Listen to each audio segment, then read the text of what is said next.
നമസ്കാരം. ഞാൻ രാഷ്ട്രീയ വിമർശനങ്ങൾ ഒരുപാട് നടത്തിയിട്ടുണ്ട്, മത സാമൂഹിക വിമർശനങ്ങൾ നടത്തിയിട്ടുണ്ട്. ഒരിക്കലും രാഷ്ട്രീയക്കാരെയോ മത പുരോഹിതരെയോ ഒന്നും നമുക്ക് ഉപദേശിച്ചോ അഭിപ്രായങ്ങൾ പറഞ്ഞോ നന്നാക്കിയെടുക്കാൻ കഴിയില്ല. അതിന് ഏറ്റവും നല്ല മാർഗം നമ്മൾ സ്വയം നന്നാവുക, നമ്മൾ മാറുക എന്നുള്ളതാണ്. ഞാനിന്ന് പതിവിന് വിപരീതമായി ജീവിതം, ഏതൊരു വ്യക്തിയുടെയും ജീവിതം സക്സസ്ഫുള്ളാക്കി മാറ്റും എന്നുറപ്പ് തരുന്ന ഒരു വ്യക്തിയാണ് നിങ്ങൾക്ക് പരിചയപ്പെടുത്താൻ പോകുന്നത്. നമ്മൾ ഒരുപാട് മോട്ടിവേഷണൽ സ്പീക്കേഴ്സിനെ കുറിച്ച് കേട്ടിട്ടുണ്ട്, ലൈഫ് കോച്ചുകളെ കുറിച്ച് കേട്ടിട്ടുണ്ട്. ഇതിൽ കള്ള നാണയങ്ങളുണ്ട്, നല്ല നാണയങ്ങളുമുണ്ട്. ഞാൻ പരിചയപ്പെട്ടിട്ടുള്ളതിൽ ഏറ്റവും നല്ല ട്രെയിനിങ് കൊടുക്കുന്ന, ഏറ്റവും നല്ല ട്രാൻസ്ഫോർമേഷൻ കോച്ചായ മനു പൈലി എന്ന വ്യക്തിയെ ഞാൻ നിങ്ങൾക്ക് വേണ്ടി സ്വാഗതം ചെയ്യുകയാണ്. അദ്ദേഹവുമായുള്ള ഇൻട്രാക്ഷൻ നിങ്ങൾക്കൊരു പുതിയ അനുഭവമായിരിക്കും. നിങ്ങളുടെ ജീവിതത്തിന് ഒരു പുതിയ വഴിത്താര തുറന്നു കിട്ടും എന്ന് തന്നെ എനിക്കുറപ്പുണ്ട്. ശ്രീ മനു പൈലി, സ്വാഗതം. നമസ്കാരം. സാധാരണ പ്രേക്ഷകർക്ക് ഒരുപാട് സംശയമുള്ളൊരു മേഖലയാണ് ഈ മോട്ടിവേഷണൽ ക്ലാസ്സുകൾ. അല്ലെങ്കിൽ ഈ ഒരുപാട് ട്രെയിനേഴ്സ് ഉണ്ട് ഇപ്പോൾ കേരളത്തിൽ തന്നെ. എനിക്ക് തോന്നുന്നു യൂട്യൂബ് തുറന്നാൽ 10,000-കണക്കിന് പേര് മോട്ടിവേഷണൽ ക്ലാസ്സുകൾ കണ്ടക്ട് ചെയ്യുന്നു. ഒരുപാട് പേരെ ആകർഷിക്കുന്നു. ചെറിയ തുക തുടങ്ങി വലിയ തുക വരെ മേടിക്കുന്നു. ഞാൻ ഈ മോട്ടിവേഷണൽ ക്ലാസ്സിൽ അറ്റൻഡ് ചെയ്ത് അതിൻ്റെ ഗുണഫലം അനുഭവിച്ചിട്ടുള്ള ആളാണ്. പക്ഷേ ഒരുപാട് ചെറുപ്പക്കാർ എന്നോട് പറഞ്ഞിട്ടുണ്ട്, ഞാനിതൊക്കെ അറ്റൻഡ് ചെയ്തു, എനിക്ക് വലിയ പ്രയോജനം ഉണ്ടായില്ല. ആക്ച്വലി എന്താണ് ഈ മോട്ടിവേഷണൽ ക്ലാസ് കൊണ്ട്, അല്ലെങ്കിൽ മാനിഫെസ്റ്റേഷൻ, അങ്ങനെ ഒരുപാട് വാക്കുകളുണ്ട്. അതൊന്ന് പറഞ്ഞു തുടങ്ങാം. തീർച്ചയായിട്ടും ഒരുപാട് പേര് ഇതുപോലെ പ്രോഗ്രാമുകളിൽ പങ്കെടുക്കുന്നുണ്ട്. ഒരുപാട് പ്രോഗ്രാംസ് അവൈലബിൾ ആണ്. നമുക്ക് കേരളത്തിലാണെങ്കിലും വിദേശത്താണെങ്കിലും ഒരുപാട് പ്രോഗ്രാംസ് അവൈലബിൾ ആണ്. പക്ഷേ ഇതിന് റിസൾട്ട് എന്ന് പറയുന്ന കാര്യത്തിൽ ഒരുപാട് തർക്കം നടക്കുന്നുണ്ട്. കാരണം ഇത് തട്ടിപ്പാണ്, അല്ലെങ്കിൽ ഇതുകൊണ്ട് പ്രയോജനമില്ല. ഞാൻ ആദ്യം തന്നെ ഒരു വാക്ക് പറയുന്നു. നമ്മളിതൊരു ഇപ്പം ഞാൻ പറയുകയാണെങ്കിൽ ഞാനൊരു മോട്ടിവേഷൻ സ്പീക്കർ അല്ലെങ്കിൽ ഒരു മോട്ടിവേഷൻ എന്ന രീതിയിൽ ഞാനതിനെ കാണുന്നില്ല. മോട്ടിവേഷൻ എന്ന് പറയുന്നത് ഏകദേശം കുറച്ച് സമയത്തേക്ക് മാത്രം നിൽക്കുന്ന ഒരു കാര്യമാണ്. അതേസമയം നമ്മളതിനെ ഒരു ട്രാൻസ്ഫോർമേഷൻ എന്ന നിലയിൽ കാണുകയാണെന്നുണ്ടെങ്കിൽ അവിടെയാണ് ഒരു പെർമനൻ്റ് ആയിട്ടുള്ളൊരു ചേഞ്ച് ഉണ്ടാവുക. ഇപ്പോൾ എൻ്റെ ക്ലാസ്സുകളിൽ തന്നെ ഏകദേശം കഴിഞ്ഞ 4 വർഷമായിട്ട്, നമ്മൾ കോവിഡിന് ശേഷം നമ്മൾ സ്റ്റാർട്ട് ചെയ്ത ക്ലാസ്സുകളിൽ ഏകദേശം 400ഓളം ആളുകൾ പങ്കെടുത്തിട്ടുണ്ട്. അപ്പോൾ ഈ 400ഓളം പേര് പങ്കെടുത്തതിൽ അതിനൊരു ഡാറ്റ ഞാൻ പരിശോധിക്കുമ്പോൾ അതിൽ ആർക്കൊക്കെ മാറ്റം വന്നിട്ടുണ്ട് എന്ന ഒരു ഡാറ്റ പരിശോധിച്ച് കഴിഞ്ഞാൽ ഏകദേശം 2% താഴെ ആളുകൾക്ക് മാത്രമാണ് വളരെ സിഗ്നിഫിക്കൻ്റ് ആയിട്ടുള്ളൊരു മാറ്റം വന്നിട്ടുള്ളൂ. ഇതൊരു ആ സിൻസിയറിറ്റി ഞാൻ മനസ്സിലാക്കുന്നു. കാരണം സാധാരണഗതിയിൽ ഒരു പരസ്യത്തിന് വേണ്ടി ചെയ്യുന്നവരാണെങ്കിൽ പറയും 90% സക്സസ് ആയിരുന്നു എന്ന് പറയും. ഇത് 2% അതിൽ സക്സസ് ആയിട്ടുള്ളൂ. ആ റേഷ്യോ എന്ന് പറയുന്നത് വളരെ കുറവാണ്. തീർച്ചയായിട്ടും. അതായത് 400 പേരിൽ 8 താഴെ ആളുകളാണ് അതിൽ വളരെ സിഗ്നിഫിക്കൻ്റ് ആയിട്ടുള്ള മാറ്റം വന്നിട്ടുള്ളത്. ബാക്കി ഈ പറഞ്ഞ 98% ആളുകൾക്ക് മാറ്റം വന്നില്ല എന്നല്ല, പക്ഷേ അവർക്കൊരു ഫീൽ ഗുഡ് വന്നിട്ടുണ്ട്, അവരുടെ ഒരു ക്വാളിറ്റി ഓഫ് ലൈഫിൽ മാറ്റം വന്നിട്ടുണ്ടാവാം, അവരുടെ ഒരു തോട്ട് പ്രോസസ്സിന് മാറ്റം വന്നിട്ടുണ്ടാവാം. പക്ഷേ ഒരു ലയബിലിറ്റി കോൺഷ്യസ്നെസ്സിൽ നിന്ന് ഒരു സർപ്ലസ് എമൗണ്ട് അക്കൗണ്ടിലേക്ക് വന്ന ഒരു വളരെ സിഗ്നിഫിക്കൻ്റ് ആയിട്ടുള്ളൊരു മാറ്റം, അതാണ് ഞാൻ ഉദ്ദേശിച്ചത്. അതുപോലെ റിലേഷൻഷിപ്പിൽ, ബിസിനസ്സിൽ ഒക്കെ അങ്ങനെ മാറ്റം വന്നിട്ടുള്ളവർ ഈ 2% ആളുകളാണ്. അപ്പോൾ എന്താണ് അതിൻ്റെ കാരണം എന്ന് ഞാൻ മനസ്സിലാക്കിയപ്പോൾ, ഒന്നെന്ന് പറയുന്നത് ഈ ട്രാൻസ്ഫോർമേഷൻ എന്ന് പറയുമ്പോൾ നമുക്ക് ഒരു പരിണാമമാണ്, അല്ലേ? ഒരാളിൽ നിന്ന് മറ്റൊരാളിലേക്ക്. അപ്പോൾ അവിടെ നമ്മുടെ ഐഡൻറ്റിറ്റി പൂർണ്ണമായിട്ടും മാറണം. അപ്പോൾ നമ്മുടെ ഇപ്പോഴത്തെ ഐഡൻറ്റിറ്റിയിൽ നിന്നുകൊണ്ട് നമ്മൾ മറ്റൊരാളായി മാറാൻ ശ്രമിച്ചാൽ അത് നടക്കില്ല. അപ്പം ഇപ്പോഴത്തെ നമ്മുടെ ഐഡൻറ്റിറ്റി, അല്ലെങ്കിൽ നമ്മളെക്കുറിച്ചുള്ള ബിലീഫ്, നമ്മളെക്കുറിച്ചുള്ള ഇമേജ്, നമ്മളെക്കുറിച്ചുള്ള കൺസെപ്റ്റ്, നമ്മളെക്കുറിച്ചുള്ള ഐഡിയ, ഇതിനെ ഡിപ്പെൻഡ് ചെയ്തിട്ടാണ് നമ്മുടെ ഇപ്പോഴത്തെ എക്സ്റ്റേണൽ സിറ്റുവേഷൻ നമ്മൾ ഫേസ് ചെയ്തുകൊണ്ടിരിക്കുന്നത്. അപ്പോൾ ഈ എക്സ്റ്റേണൽ സിറ്റുവേഷൻ, അതായത് ഇപ്പം സാമ്പത്തിക പ്രശ്നമുള്ളവർ, അല്ലെങ്കിൽ ആരോഗ്യ പ്രശ്നം, അല്ലെങ്കിൽ റിലേഷൻഷിപ്പിൻ്റെ പ്രോബ്ലം, ബിസിനസ്സിൻ്റെ പ്രോബ്ലം, ഇങ്ങനെയുള്ളവരൊക്കെ ഈ എക്സ്റ്റേണൽ പ്രോബ്ലത്തിൽ നിന്നുകൊണ്ട് അവർ ആ സെയിം ഐഡൻറ്റിറ്റിയിൽ നിന്നുകൊണ്ട് അവരതിനെ ഫേസ് ചെയ്ത് കഴിഞ്ഞാൽ അവർക്ക് സക്സസ്സിലേക്ക് എത്താൻ വലിയ പാടാണ്. അതിൻ്റെ കാരണം മറ്റൊന്നുമല്ല, നമ്മൾ ഇപ്പം മോട്ടിവേഷൻ ട്രെയിനിങ്ങുകൾ, യൂട്യൂബ് വീഡിയോസ്, അല്ലെങ്കിൽ പുസ്തകങ്ങൾ, ഇതൊക്കെ നമ്മൾ വായിക്കുമ്പോൾ നമുക്ക് ഒരുപാട് നോളജ് ഉണ്ട്. അപ്പോൾ ഇത് പറയുന്നത് എൻ്റെ മെൻറ്റർ ഡോക്ടർ ജോ ഡിസ്പെൻസ പറയുന്നത് knowledge is for the mind and experience is for the body. അപ്പോൾ കാരണം നമ്മൾ ബോഡിയിൽ എക്സ്പീരിയൻസ് ചെയ്യാത്ത ഒരു കാര്യവും നമ്മുടെ മൈൻഡിൽ പതിയില്ല. നമ്മളിപ്പോൾ ഒരു പുസ്തകം വായിച്ചു, എത്ര സമയം നമ്മുടെ മനസ്സിൽ നിൽക്കും അല്ലേ? വളരെ കുറച്ച് സമയം നിൽക്കുകയുള്ളൂ. നമ്മളൊരു ട്രെയിനിങ് അറ്റൻഡ് ചെയ്തു, ആ സമയത്ത് എല്ലാവരും പറയും വളരെ നല്ല ട്രെയിനിങ് ആയിരുന്നു, നന്നായിരുന്നു, എനിക്ക് വളരെ പോസിറ്റീവായിട്ടുള്ള ഇത് കിട്ടി, എനിക്ക് കോൺഫിഡൻസ് കിട്ടി. പക്ഷേ ട്രെയിനിങ് കഴിയുമ്പോഴത്തേക്കും നമ്മൾ വീണ്ടും പോകുന്നത് നമ്മുടെ പഴയ ആൾക്കാരുടെ അടുത്തേക്കാണ്. അപ്പോൾ അവിടെ ചെല്ലുമ്പോഴത്തേക്കും നമുക്ക് കിട്ടുന്ന എക്സ്പീരിയൻസ് സെയിം ആയിരിക്കും. അപ്പം ഇവഞ്ച്വലി നമ്മൾ പഴയ ആളായിട്ട് തന്നെയാണ് നിലനിൽക്കുന്നത്. അപ്പോൾ അതിൻ്റെ ഇടയ്ക്ക് നിന്നിട്ടാണ് ഈ പറയുന്ന പോലെ പ്രാക്ടീസസ്, മെഡിറ്റേഷൻ ഇങ്ങനെയുള്ള കാര്യങ്ങൾ ചെയ്താലും നമുക്ക് പുതിയ ഒരാളിലേക്ക് മാറാൻ സമയമെടുക്കും. ഇതിൽ ഒരുപാട് തെറ്റിദ്ധരിക്കപ്പെട്ടിട്ടുണ്ട് എന്നാണ് എൻ്റെ വിശ്വാസം. ഒരു സാധാരണക്കാരൻ അയാളുടെ ജീവിതം തകർന്നിരിക്കുകയാണ്, മൊത്തം നിരാശനാണ്, ആത്മഹത്യയെ വഴിയുള്ളൂ എന്ന് വിചാരിക്കുന്ന ഒരാൾ മനു പൈലി എന്ന സക്സസ് കോച്ചിൻ്റെ അടുത്തെത്തിയാൽ ആദ്യം പറയുന്നത് എന്തായിരിക്കും? എങ്ങനെയാണ് അയാളെ ജീവിതത്തിലേക്കും സക്സസ്സിലേക്കും എത്തിക്കുന്നത്? തീർച്ചയായിട്ടും ഇത് ഇങ്ങനെ സംഭവിച്ചിട്ടുണ്ട്. ബഹ്റിനിൽ നിന്നാണ് തോന്നുന്നു ഒരാൾ എന്നെ വിളിച്ചിട്ട് പറഞ്ഞു, ഇങ്ങനെ ആരും എൻ്റെ നമ്പർ കൊടുത്തതാണ്, സാർ ഞാൻ ആത്മഹത്യയുടെ വർക്കിലാണ്, കാരണം എനിക്കൊരുപാട് കടങ്ങളുണ്ട്, ഞാൻ തന്നെ വരുത്തി വെച്ചതാണ്, ഇപ്പം എനിക്ക് നാട്ടിലേക്ക് വരാൻ വയ്യ, എൻ്റെ വീട്ടുകാർക്കിപ്പോൾ എന്നെ അവരെന്നെ കുറ്റപ്പെടുത്തുന്നു. അപ്പോൾ ഞാൻ കേട്ട വഴി ഞാൻ അദ്ദേഹത്തോട് പറഞ്ഞത് എന്നാന്ന് വെച്ച് കഴിഞ്ഞാൽ, എത്രയുണ്ട് കടം? പുള്ളി പറഞ്ഞു 9 ലക്ഷം രൂപ. അപ്പോൾ ഞാൻ പറഞ്ഞു, ഹലോ, ഞാൻ ഡീൽ ചെയ്യുന്നത് 5 കോടിയും 50 കോടിയും ലൈബിലിറ്റി ഉള്ള ആളുകളാണ്. അപ്പോൾ ഞാൻ പറഞ്ഞു, സുഹൃത്തെ, ഈ വെറും 9 ലക്ഷം രൂപ എന്ന് പറയുന്നത് നിങ്ങൾക്ക് ഇനി ഉണ്ടാക്കാൻ പറ്റുന്നൊരു എമൗണ്ട് തന്നെയാണ്. അപ്പോൾ ഈ ഒരു ചെറിയ തുകയ്ക്ക് വേണ്ടിയിട്ട് നിങ്ങൾ ആത്മഹത്യ ചിന്തിക്കുക എന്ന് പറഞ്ഞു കഴിഞ്ഞാൽ അത് വളരെ നിസ്സാരമായൊരു കാര്യമാണ്. ചിലപ്പോൾ ഒരു മൊമെൻറ്റിൽ പെട്ടെന്ന് ആളുകളുടെ ഒരു ഇതിലേക്ക് പോകുന്നതാണ്. പക്ഷേ നമുക്ക് നമ്മുടെ പ്രശ്നങ്ങളൊന്നുമല്ല എന്നൊരു തോട്ട് നമുക്ക് കിട്ടിക്കഴിഞ്ഞാൽ പിന്നെ നമ്മൾ ഇത്തരം ഒരു ചിന്തയിലേക്ക് നമുക്ക് പോകേണ്ട ആവശ്യം വരുന്നില്ല. അപ്പോൾ ഞാനെപ്പോഴും ചെയ്യുന്ന ഒരു കാര്യം എന്ന് പറയുന്നത്, അവരുടെ പ്രശ്നങ്ങൾ അതൊരു പ്രശ്നമല്ല, അല്ലെങ്കിൽ ഈ 9 ലക്ഷം രൂപയിലല്ല അവരുടെ പ്രശ്നം കിടക്കുന്നത് എന്ന് ഒരു ബോധ്യം അവർക്ക് ഉണ്ടായി കൊടുത്തു കഴിഞ്ഞാൽ അവർക്ക് സിമ്പിളായിട്ട് അവരുടെ പ്രശ്നം മാറും.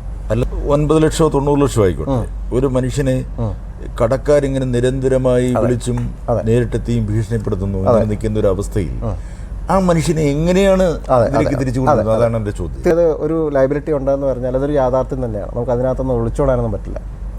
ആദ്യം നമുക്ക് ചെയ്യുന്നതിനുള്ളൊരു പ്രാക്ടിക്കലായിട്ട് തന്നെ സമീപിക്കണം. അപ്പോൾ ആദ്യം ചെയ്യേണ്ട ഒരു കാര്യമെന്ന് പറയുന്നത്, എന്താണ് നമ്മുടെ ലൈബിലിറ്റിയുടെ ഒരു അളവ്, എത്രത്തോളം ഉണ്ട് എന്ന് നോക്കുക. അതിനുശേഷം നമുക്ക് ഈ പറഞ്ഞതുപോലെ നമുക്ക് ആളുകളോട് പറഞ്ഞ് അവധി വാങ്ങാൻ പറ്റുമെങ്കിൽ അവധി വാങ്ങാൻ പറ്റുമോ എന്ന് നോക്കുക. അതൊന്നും നമുക്കറിയില്ല, ഓരോരുത്തരുടെ ഓരോ സിറ്റുവേഷനാണ്.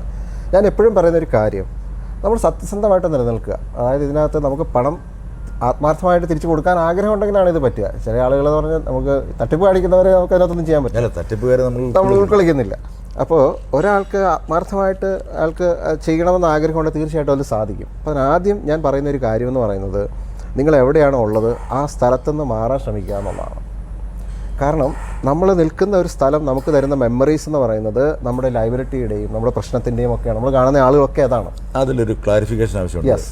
പറയുന്നത് ഇപ്പം നമ്മൾ ഒരു ഫ്ലാറ്റിൽ താമസിക്കുന്നു അല്ലെങ്കിൽ വീട്ടിൽ താമസിക്കുന്നു, നമ്മൾ അവിടുന്ന് ലൊക്കേഷൻ ഒന്ന് ചേഞ്ച് ചെയ്യാന്നാണ് ഉദ്ദേശിച്ചത്? തീർച്ചയായിട്ടും. അപ്പോൾ ലൊക്കേഷൻ ചേഞ്ച് ചെയ്യാന്ന് പറഞ്ഞു കഴിഞ്ഞാൽ, ഈ ലൊക്കേഷൻ എപ്പോഴും നമ്മൾ മുമ്പ് പറഞ്ഞതുപോലെ നമ്മുടെ കോൺഷ്യസ്നെസ്സിനെ സ്വാധീനിക്കുന്നുണ്ട് അല്ലേ? നമ്മൾ പുറത്തേക്ക് ഇറങ്ങുമ്പോൾ നമ്മൾ രാവിലെ മെഡിറ്റേറ്റ് ഒക്കെ ചെയ്ത് പവർഫുള്ളായിട്ടൊക്കെ ഇറങ്ങി, പക്ഷേ പുറത്തേക്ക് ഇറങ്ങുമ്പോഴത്തേക്കും നമ്മുടെ പഴയ ആളുകളെ കാണുന്നു, നമ്മളെ പഴയ സിറ്റുവേഷൻസാണ് വീണ്ടും വരുന്നതെന്നുണ്ടെങ്കിൽ നമുക്ക് പവർഫുള്ളായിട്ട് നിൽക്കാൻ പറ്റില്ല അല്ലേ? നമ്മുടെ അതേ ഐഡൻറ്റിറ്റി തന്നെയാണ് നമ്മൾ നിലകൊള്ളുന്നത്. അപ്പോൾ ഇപ്പം ഞാൻ പ്രായോഗികമായിട്ട് തന്നെ എൻ്റെ ക്ലാസ് അറ്റൻഡ് ചെയ്ത പല ആളുകളോട് ഞാൻ പറയും, ക്വിറ്റ് ഇന്ത്യ, നിങ്ങൾ സ്ഥലം വിടുക എന്ന് വെച്ചാൽ മുങ്ങാനല്ല അതിൻ്റെ അർത്ഥം. നിങ്ങൾക്ക് പ്രശ്നമുള്ള ആളുകളോട് നിങ്ങൾ പറഞ്ഞതിന് ശേഷം നിങ്ങൾ സ്ഥലം വിട്ടെങ്കിൽ മാത്രമേ പുതിയൊരു സ്ഥലം. അപ്പോൾ അവർ ചോദിക്കും, അവിടെ ചെന്നാൽ ഞാൻ എന്താണ് ചെയ്യുക, അല്ലെങ്കിൽ എന്താണ് ഐഡിയ, അത് നമ്മൾ യൂണിവേഴ്സിന് വിട്ടുകൊടുക്കണം. അപ്പോൾ അതിൻ്റെ കാരണം എന്താണെന്ന് വെച്ചാൽ, നമ്മൾ പുതിയൊരു സ്ഥലത്തേക്ക് ചെല്ലുമ്പോഴത്തേക്ക് നമുക്കൊരു പുതിയൊരു ഐഡൻറ്റിറ്റിയിൽ നമുക്ക് അവിടെ നമ്മളെ പ്രസൻറ്റ് ചെയ്യാൻ പറ്റും. അപ്പം നമ്മളെപ്പോഴും ഈ പറയുന്ന പോലെ അൺനോൺ, അതായത് ഫ്യൂച്ചറിൽ എന്താ സംഭവിക്കുന്നതിനെക്കുറിച്ചുള്ള ആകുലതയാണ് നമ്മളൊരു സ്ഥലത്തുനിന്ന് മാറ്റാൻ. ഈ പറയുമ്പോൾ ഒരു ചെറിയ തെറ്റിദ്ധാരണ മനുഷ്യർക്ക് ഉണ്ടായേക്കാം. അതായത് ഇതൊരു അന്ധവിശ്വാസത്തിന്റെ പ്രശ്നമാണോ, വാസ്തുശാസ്ത്രത്തിന്റെ പ്രശ്നമാണോ എന്നൊക്കെ ഒരു തെറ്റിദ്ധാരണ ഉണ്ടാകും. ഓക്കെ, ഈ ലൊക്കേഷൻ മാറുമെന്ന് പറയുമ്പോൾ അല്ല, ഇത് വാസ്തുശാസ്ത്രത്തിൻ്റെ പ്രശ്നം അല്ലെങ്കിൽ അങ്ങനത്തെ അന്ധവിശ്വാസത്തിൻ്റെ പ്രശ്നങ്ങളൊന്നുമല്ല.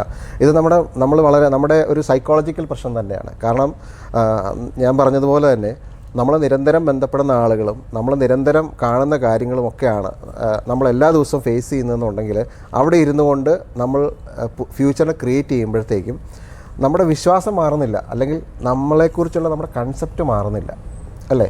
കാരണം നമ്മൾ പുറത്തേക്ക് ഇറങ്ങുമ്പോൾ എത്രയാണ്, ഇത്ര ലക്ഷം കടമുള്ളയാളാണ്, ഇത്ര ലക്ഷം കടമുള്ള ആളായിട്ടാണ് നമ്മൾ മറ്റുള്ളവരും കാണുന്നത്, അല്ലേ? അപ്പോൾ അതേസമയം ഇപ്പോൾ ഇവിടെയുള്ള ഒരാൾ ഓക്കെ ഒരു ബ്രേക്ക് എടുത്തിട്ട് വിദേശത്തേക്ക് അയാൾ പോവുകയാണെന്ന് വിചാരിക്കുക, വേറെ എവിടെയെങ്കിലും, അല്ലെങ്കിൽ കേരളത്തിലോ അല്ലെങ്കിൽ നോർത്ത് ഇന്ത്യയിലോ എവിടെയെങ്കിലും പോയി കഴിഞ്ഞാൽ അവിടെ ഇരുന്നു കൊണ്ട് അയാൾക്ക് ക്രിയേറ്റ് ചെയ്യാൻ കുറച്ചുകൂടി എളുപ്പമാണ്. കാരണം എന്താണെന്ന് വെച്ച് കഴിഞ്ഞാൽ അയാൾ ആ പതിവ് ആൾക്കാരെ കാണുന്നില്ല, അല്ലെങ്കിൽ ആ സിറ്റുവേഷൻ മാറിയിട്ടുണ്ട്. അപ്പോൾ സ്വാഭാവികമായിട്ടും നമ്മുടെ എക്സ്റ്റേണൽ സിറ്റുവേഷൻ ഒന്ന് മാറി കിട്ടുമ്പോഴത്തേക്കും നമ്മുടെ മനസ്സ് മാറും.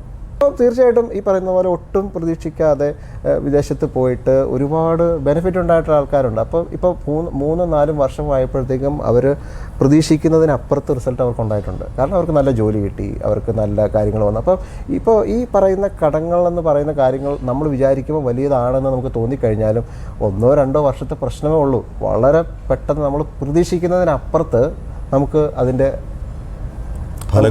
ഫലം ചെയ്യാൻ പറ്റും. ഈ പുതിയ ക്ലാസ്സുകൾ എങ്ങനെയാണ് ഡിസൈൻ ചെയ്തിരിക്കുന്നത്? എന്നെ സംബന്ധിച്ചിടത്തോളം ഞാനൊരു ബിസിനസ് കൺസൾട്ടൻ്റാണ്. ഞാൻ മിക്കവാറും യാത്രകളിലായിരിക്കും. എനിക്ക് GCC കൺട്രീസിലും മറ്റ് പല രാജ്യത്തും എനിക്ക് ക്ലയൻസ് ഉണ്ട്. അപ്പോൾ ഞാൻ മിക്കവാറും യാത്രയിലായിരിക്കും. അപ്പോൾ ഒരു ഫിസിക്കൽ ക്ലാസ്സുകൾ വളരെ കുറവാണ്. ഞാൻ കൂടുതലും ഓൺലൈൻ ക്ലാസ്സസാണ് ഞാൻ എടുക്കാറുള്ളത്. അപ്പോൾ ഈ ഓൺലൈൻ ക്ലാസ്സസ് ഇപ്പോൾ ഏകദേശം കഴിഞ്ഞ 4 വർഷമായിട്ട് നമ്മൾ പിന്നെ റെഗുലറായിട്ട് ഏകദേശം 8 സീസണോളം നമ്മൾ ക്ലാസ്സുകൾ എടുത്തിട്ടുണ്ട്. അപ്പോൾ ഞാൻ അതിൽ നിന്നെല്ലാം ഉൾക്കൊണ്ടിട്ടുള്ള ഒരു ഡാറ്റ എടുത്തതിന് ശേഷം എനിക്ക് മനസ്സിലായ ഒരു കാര്യം, ചെറിയൊരളവ് ക്ലാസ് കൊണ്ടോ അല്ലെങ്കിൽ ഒരു കുറച്ച് പീരീഡ് ഓഫ് ടൈമിൽ നമ്മുടെ കൂടെ സ്റ്റുഡൻസ് ഇരുന്നുകൊണ്ട് പ്രത്യേകിച്ച് പ്രയോജനം എനിക്കും ഉണ്ടാകുന്നില്ല, അവർക്കും ഉണ്ടാകുന്നില്ല. അതാണ് ഞാൻ മനസ്സിലാക്കിയത്.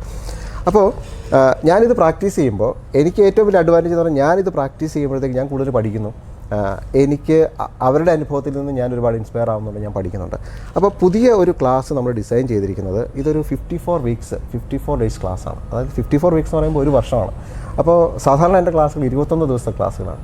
അപ്പോൾ നമുക്ക് ഈ 1 വർഷം എന്ന് പറയുന്നത് ഏകദേശം നമുക്ക് നമ്മുടെ മുടങ്ങിക്കിടന്ന കാര്യങ്ങളും നമുക്ക് പൂർത്തീകരിക്കാൻ ആഗ്രഹിക്കുന്ന കാര്യങ്ങളൊക്കെ മാനിഫെസ്റ്റ് ചെയ്യാൻ പറ്റുന്നൊരു നല്ലൊരു കാലയളവാണ്.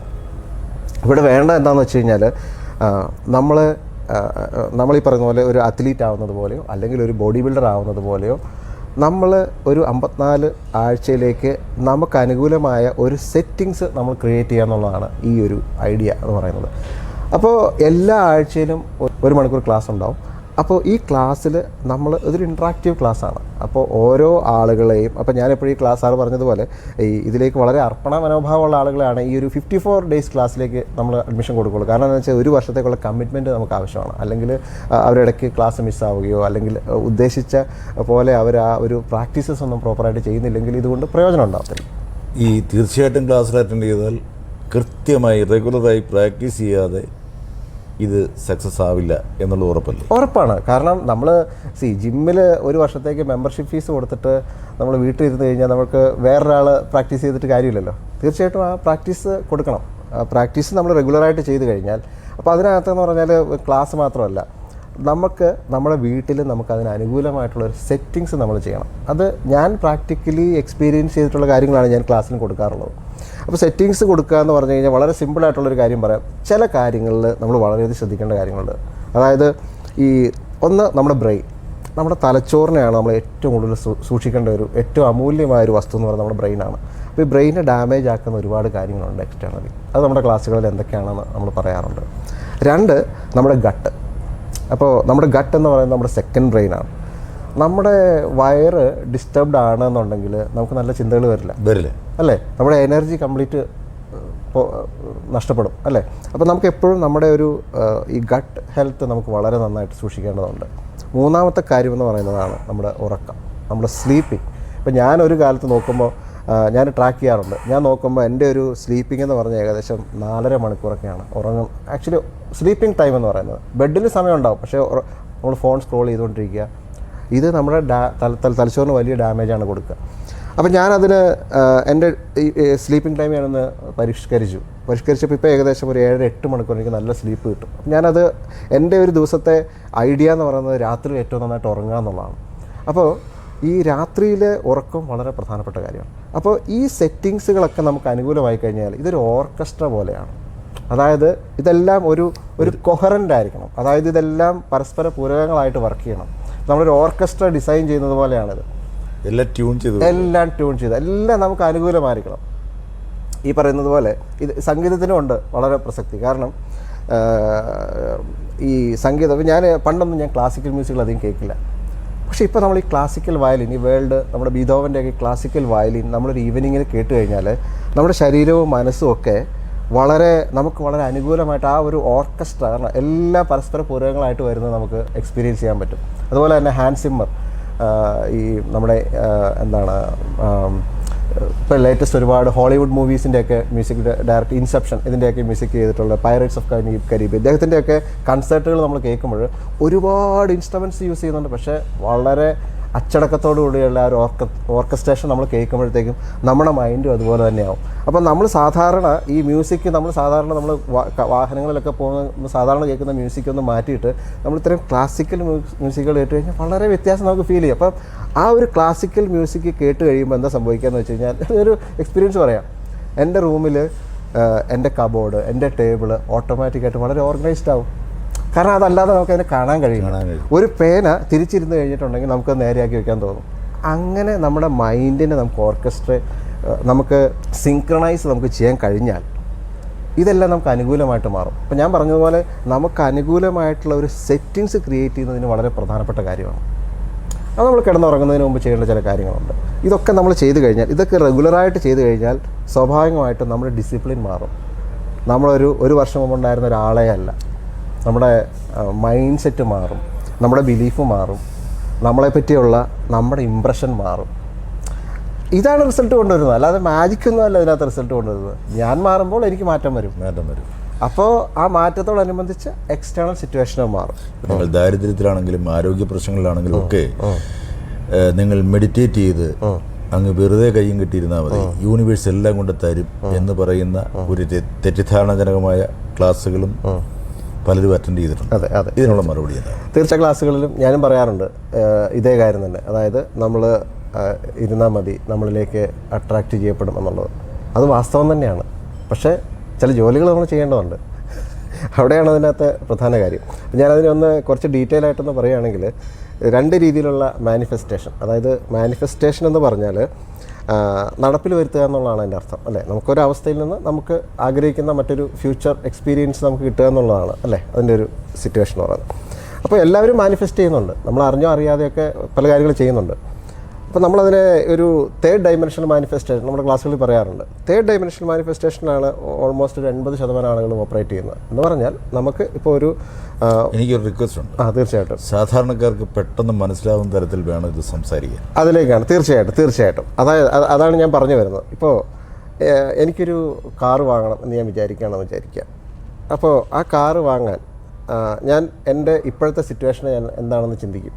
അതായത് എനിക്ക് എത്ര വരുമാനമുണ്ട്, എനിക്ക് എത്ര ലോൺ കിട്ടും, എൻ്റെ അക്കൗണ്ടിൽ എത്ര രൂപ കിടപ്പുണ്ട്, എനിക്ക് എത്ര ഡൗൺ പേയ്മെൻറ്റ് ചെയ്യാൻ പറ്റും.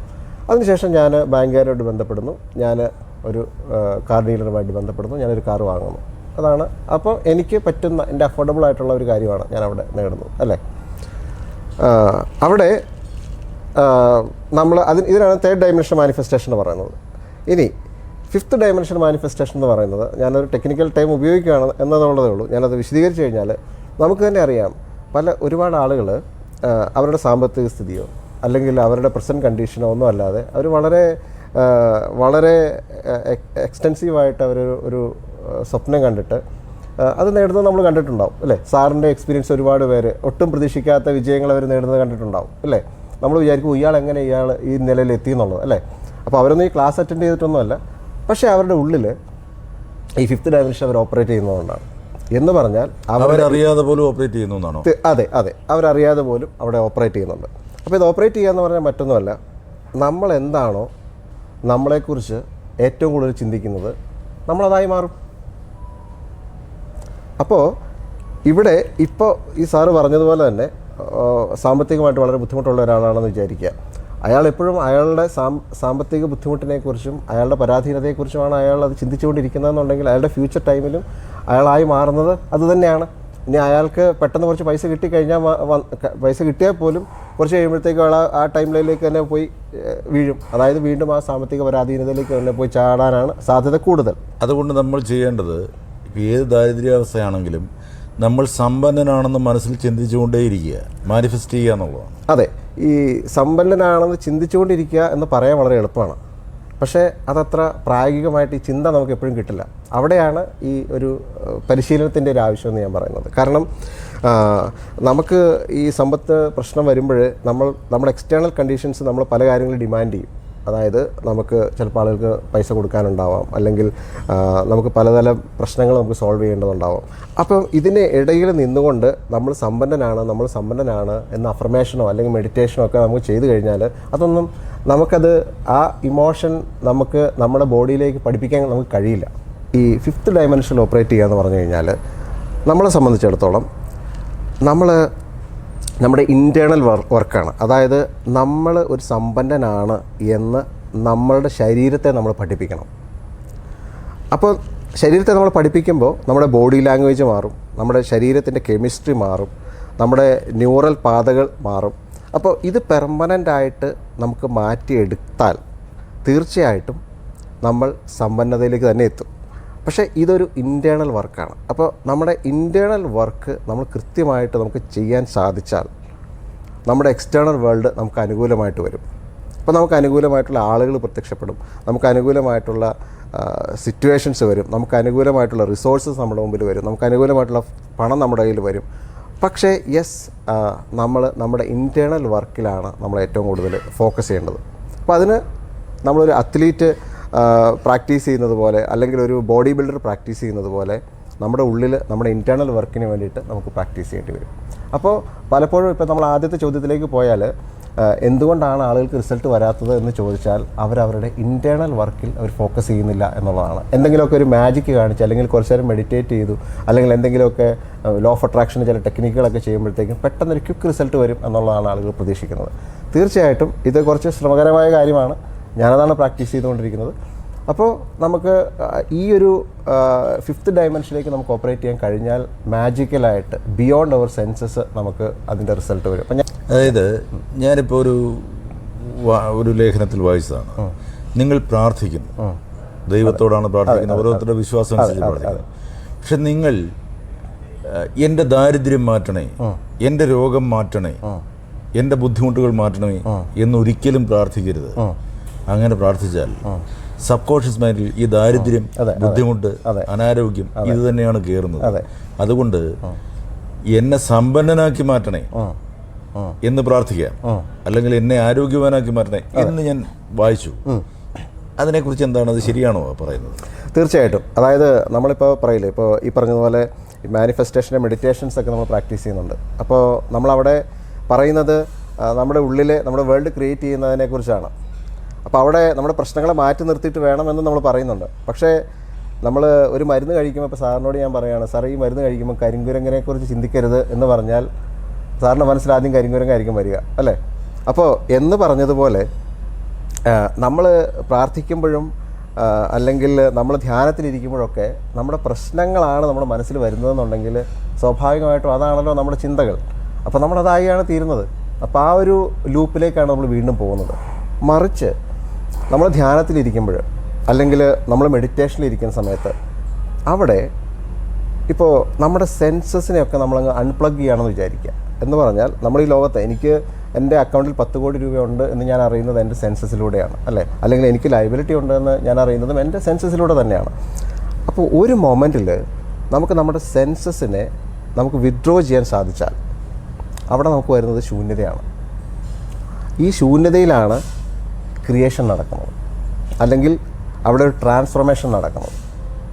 അപ്പോൾ ഈ ശൂന്യതയിൽ നമുക്കിരിക്കുമ്പോഴത്തേക്കും നമ്മുടെ ബോഡിയെ, അല്ലെങ്കിൽ നമ്മളെ നമുക്ക് സമ്പന്നനായ ഒരവസ്ഥയിലേക്ക് നമുക്ക് കൊണ്ടുവരാൻ സാധിച്ചാൽ, അല്ലെങ്കിൽ ഒരു സമ്പന്നനായി നമ്മളുടെ ഒരു ഫ്യൂച്ചർ ഇവൻറ്റ് നമ്മൾ ഇപ്പോൾ എക്സ്പീരിയൻസ് ചെയ്യുന്നതായിട്ട് നമ്മുടെ ബോഡിയെ നമ്മൾ പഠിപ്പിച്ചാൽ, അല്ലെങ്കിൽ ഇപ്പോൾ 10 കോടി രൂപയാണ് നമ്മൾ ആഗ്രഹിക്കുന്നതെന്നുണ്ടെങ്കിൽ ആ 10 കോടി രൂപ നമുക്ക് കിട്ടുമ്പോൾ നമ്മൾ എങ്ങനെ ആയിരിക്കും, നമ്മുടെ ബോഡി ലാംഗ്വേജ് എങ്ങനെ ആയിരിക്കും, നമ്മുടെ നമ്മുടെ മൈൻഡ് സെറ്റ് എന്തായിരിക്കും, നമ്മൾ എന്തായിരിക്കും ധരിക്കുന്നത്, നമ്മൾ ഏത് വാഹനത്തിലായിരിക്കും നടക്കുക, നമ്മൾ ആരൊക്കെയായിട്ടായിരിക്കും അസോസിയേറ്റ് ചെയ്യുക, ഇത്തരം കാര്യങ്ങൾ നമ്മൾ ഈ ഒരു അവസ്ഥയിലിരിക്കുമ്പോൾ നമ്മുടെ ശരീരത്തിനെ നമ്മൾ പഠിപ്പിക്കാൻ സാധിച്ചാൽ ഫിസിക്കലായിട്ട് നമ്മുടെ ബോഡിക്ക് മാറ്റം വരും. കാരണം അതിലൊരു സംശയമുണ്ട്. തീർച്ചയായിട്ടും മെഡിറ്റേഷൻ എന്ന് പറയുന്നത് ശൂന്യതയിലിരിക്കുക എന്ന് പറയും. അതെ, ശൂന്യതയിലിരിക്കുമ്പോൾ ചിന്തകളില്ല. അതെ, ആ ചിന്തയുണ്ടെങ്കിൽ നമുക്ക് മാനിഫെസ്റ്റ് ചെയ്യാൻ പറ്റും. അതെ, അതെ. അപ്പോൾ ആ ചിന്തകളിലേക്ക് വരണമെന്നാണോ പറയുന്നത്? ശൂന്യത എന്നല്ല. ചിന്തകൾ എന്ന് പറയുന്നതിനേക്കാൾ കൂടുതൽ ഞാൻ പറയുന്നത് ഒരു ഇമോഷനാണ്. ഇമോഷൻ. അതെ, കാരണം ഇമോഷൻ നമുക്ക് കൊണ്ടുവരാൻ സാധിക്കും. അപ്പോൾ തീർച്ചയായിട്ടും ആ ഒരു ചിന്തയിൽ നിന്നാണ് ഒരു ഇമോഷനിലേക്ക് പോകുന്നത്. അപ്പോൾ നമുക്ക് ആ ഒരു ഇമോഷനാണ് നമ്മുടെ ശരീരത്തിലേക്ക് നമുക്ക് കൊണ്ടുവരേണ്ടത്. അപ്പോൾ അതായത് എന്തൊരു ഇവൻറ്റിൻ്റെയും എൻഡ് റിസൾട്ട് എന്ന് പറയുന്നത് ഇമോഷനല്ലേ, അല്ലേ? നമ്മളൊരു ഭക്ഷണം കഴിച്ചാലും എന്തിനാണ് നമുക്ക് ആ ഭക്ഷണം കഴിച്ച് കഴിയുമ്പോൾ നമുക്കൊരു ഫീൽ ഗുഡ് കിട്ടും. ആ ഒരു ഇമോഷനാണ്. അപ്പോൾ നമുക്ക് ഒരു പ്രശ്നം സോൾവ് ചെയ്യുമ്പോൾ നമുക്കൊരു ഫീൽ ഗുഡ് കിട്ടും. നമുക്ക് 10 കോടി രൂപ നമ്മുടെ അക്കൗണ്ടിൽ കിടന്നാൽ അതിനൊരു ഫീൽ ഗുഡ് കിട്ടും, അല്ലെങ്കിൽ ആ ഒരു ഇമോഷൻ ഉണ്ടാവും. ആ എക്സാക്റ്റ് ഇമോഷൻ നമ്മൾ ഈ ഒരു അവസ്ഥയിലിരിക്കുമ്പോൾ, അല്ലെങ്കിൽ ആ ഒരു ഞാനതിന് പറയുന്നത് അല്ലെങ്കിൽ വോർട്ടെക്സ് എന്ന് പറയും, അല്ലെങ്കിൽ അതിൻ്റെ ഒരു ഫീൽഡ് എന്ന് പറയും. അപ്പോൾ അതൊന്നുകൂടെ ഒന്ന് എക്സ്പ്ലെയിൻ ചെയ്യുകയാണെന്നുണ്ടെങ്കിൽ നമ്മൾ ഈ ലോകത്തുള്ള എല്ലാ സാധനവും സത്യത്തിൽ ലോകത്തൊന്നും ക്രിയേറ്റ് ചെയ്യേണ്ട ആവശ്യമില്ല. കാരണം ഇറ്റ്സ് ഓൾറെഡി എല്ലാം ക്രിയേറ്റ് ചെയ്യപ്പെട്ടിട്ടുള്ള കാര്യങ്ങളാണ്. അതായത് ഞാൻ പറഞ്ഞു വന്നത്, ഇപ്പോൾ സാർ അടുത്ത വർഷം ഒരു ഡിഫൻഡർ കാർ വാങ്ങാൻ സാറിൻ്റെ ഒരു ഫ്യൂച്ചർ ടൈം ലൈൻ അത് എക്സ്പീരിയൻസ് ചെയ്യാൻ സാർ മാനിഫെസ്റ്റ് ചെയ്യുകയാണെന്ന് വിചാരിക്കുക. അപ്പോൾ സാറ് ഈ വസ്തുക്കളെല്ലാം ഇവിടെ തന്നെ ഉണ്ട്, അല്ലേ? പാർട്ടിക്കിൾസ് ആയിട്ടോ അല്ലെങ്കിൽ മെറ്റൽസ് ആയിട്ടോ ഫൈബറായിട്ടോ ഈ വാഹനത്തിൻ്റെ പാർട്ടിക്കിളെല്ലാം ഇവിടെ തന്നെ ഉണ്ട്. അതൊന്നും ശൂന്യതയിൽ നിന്ന് സൃഷ്ടിക്കേണ്ട ആവശ്യമില്ല. അപ്പോൾ ഇതെല്ലാം കൂടെ നമ്മൾ അസംബിൾ ചെയ്ത് കഴിയുമ്പോഴത്തേക്കുമാണ് നമുക്ക് ഉപയോഗിക്കാൻ പറ്റുന്നൊരു വാഹനമായിട്ട് മാറുന്നത്. അപ്പോൾ നമ്മൾ ഈ ഒരു ശൂന്യത എന്ന് പറയുന്ന ഈ ഒരു അവസ്ഥയിലേക്ക് നമ്മൾ പോകുമ്പോൾ അവിടെ ഉള്ളത് മെറ്റീരിയൽസ് അല്ല, അവിടെ ഉള്ളതെല്ലാം പാർട്ടിക്കിൾസ് ആണ്. അപ്പോൾ ഇത് കുറച്ച് ടെക്നിക്കലാണ്, പക്ഷേ നമുക്കത് ഇമാജിൻ ചെയ്ത് നോക്കുക. നമ്മുടെ സെൻസസിനെയൊക്കെ നമ്മളൊന്ന് അൺപ്ലഗ് ചെയ്ത് കഴിഞ്ഞാൽ കിട്ടുന്ന ശൂന്യത. അപ്പോൾ ആ ശൂന്യതയിലേക്ക് നമുക്ക് പോകുമ്പോഴത്തേക്കും അവിടെ ഉള്ളത് പാർട്ടിക്കിൾസും വേവ്സും ഫ്രീക്വൻസിയും ഒക്കെ ആയിരിക്കും, അല്ലേ? കണികകളുടെ ഒരു ലോകം. അപ്പോൾ അത് ഒരു അൺലിമിറ്റഡ് പൊട്ടൻഷ്യലാണ് അവിടെ ഉള്ളത്. സാധ്യതകളുടെ കണികാലോകം എന്ന് പറയും അതിന്. അപ്പോൾ അവിടെ ഇരുന്നിട്ടാണ് നമ്മളൊരു ഡിഫൻഡർ നമ്മൾ വാങ്ങുന്നത്. നമ്മുടെ മനസ്സിൽ നമ്മൾ ആ എക്സാക്ട്ലി അതുപോലെ നമുക്ക് ക്രിയേറ്റ് ചെയ്യാൻ പറ്റിക്കഴിഞ്ഞാൽ നമ്മുടെ ബോഡി ലാംഗ്വേജ് മാറും. അപ്പോൾ ആ എൻഡ് ഇമോഷൻ നമുക്ക് കറക്റ്റായിട്ട് നമ്മുടെ ബോഡിയിൽ കൊണ്ടുവരാൻ സാധിച്ചാൽ മാജിക് വിൽ ഹാപ്പൻ.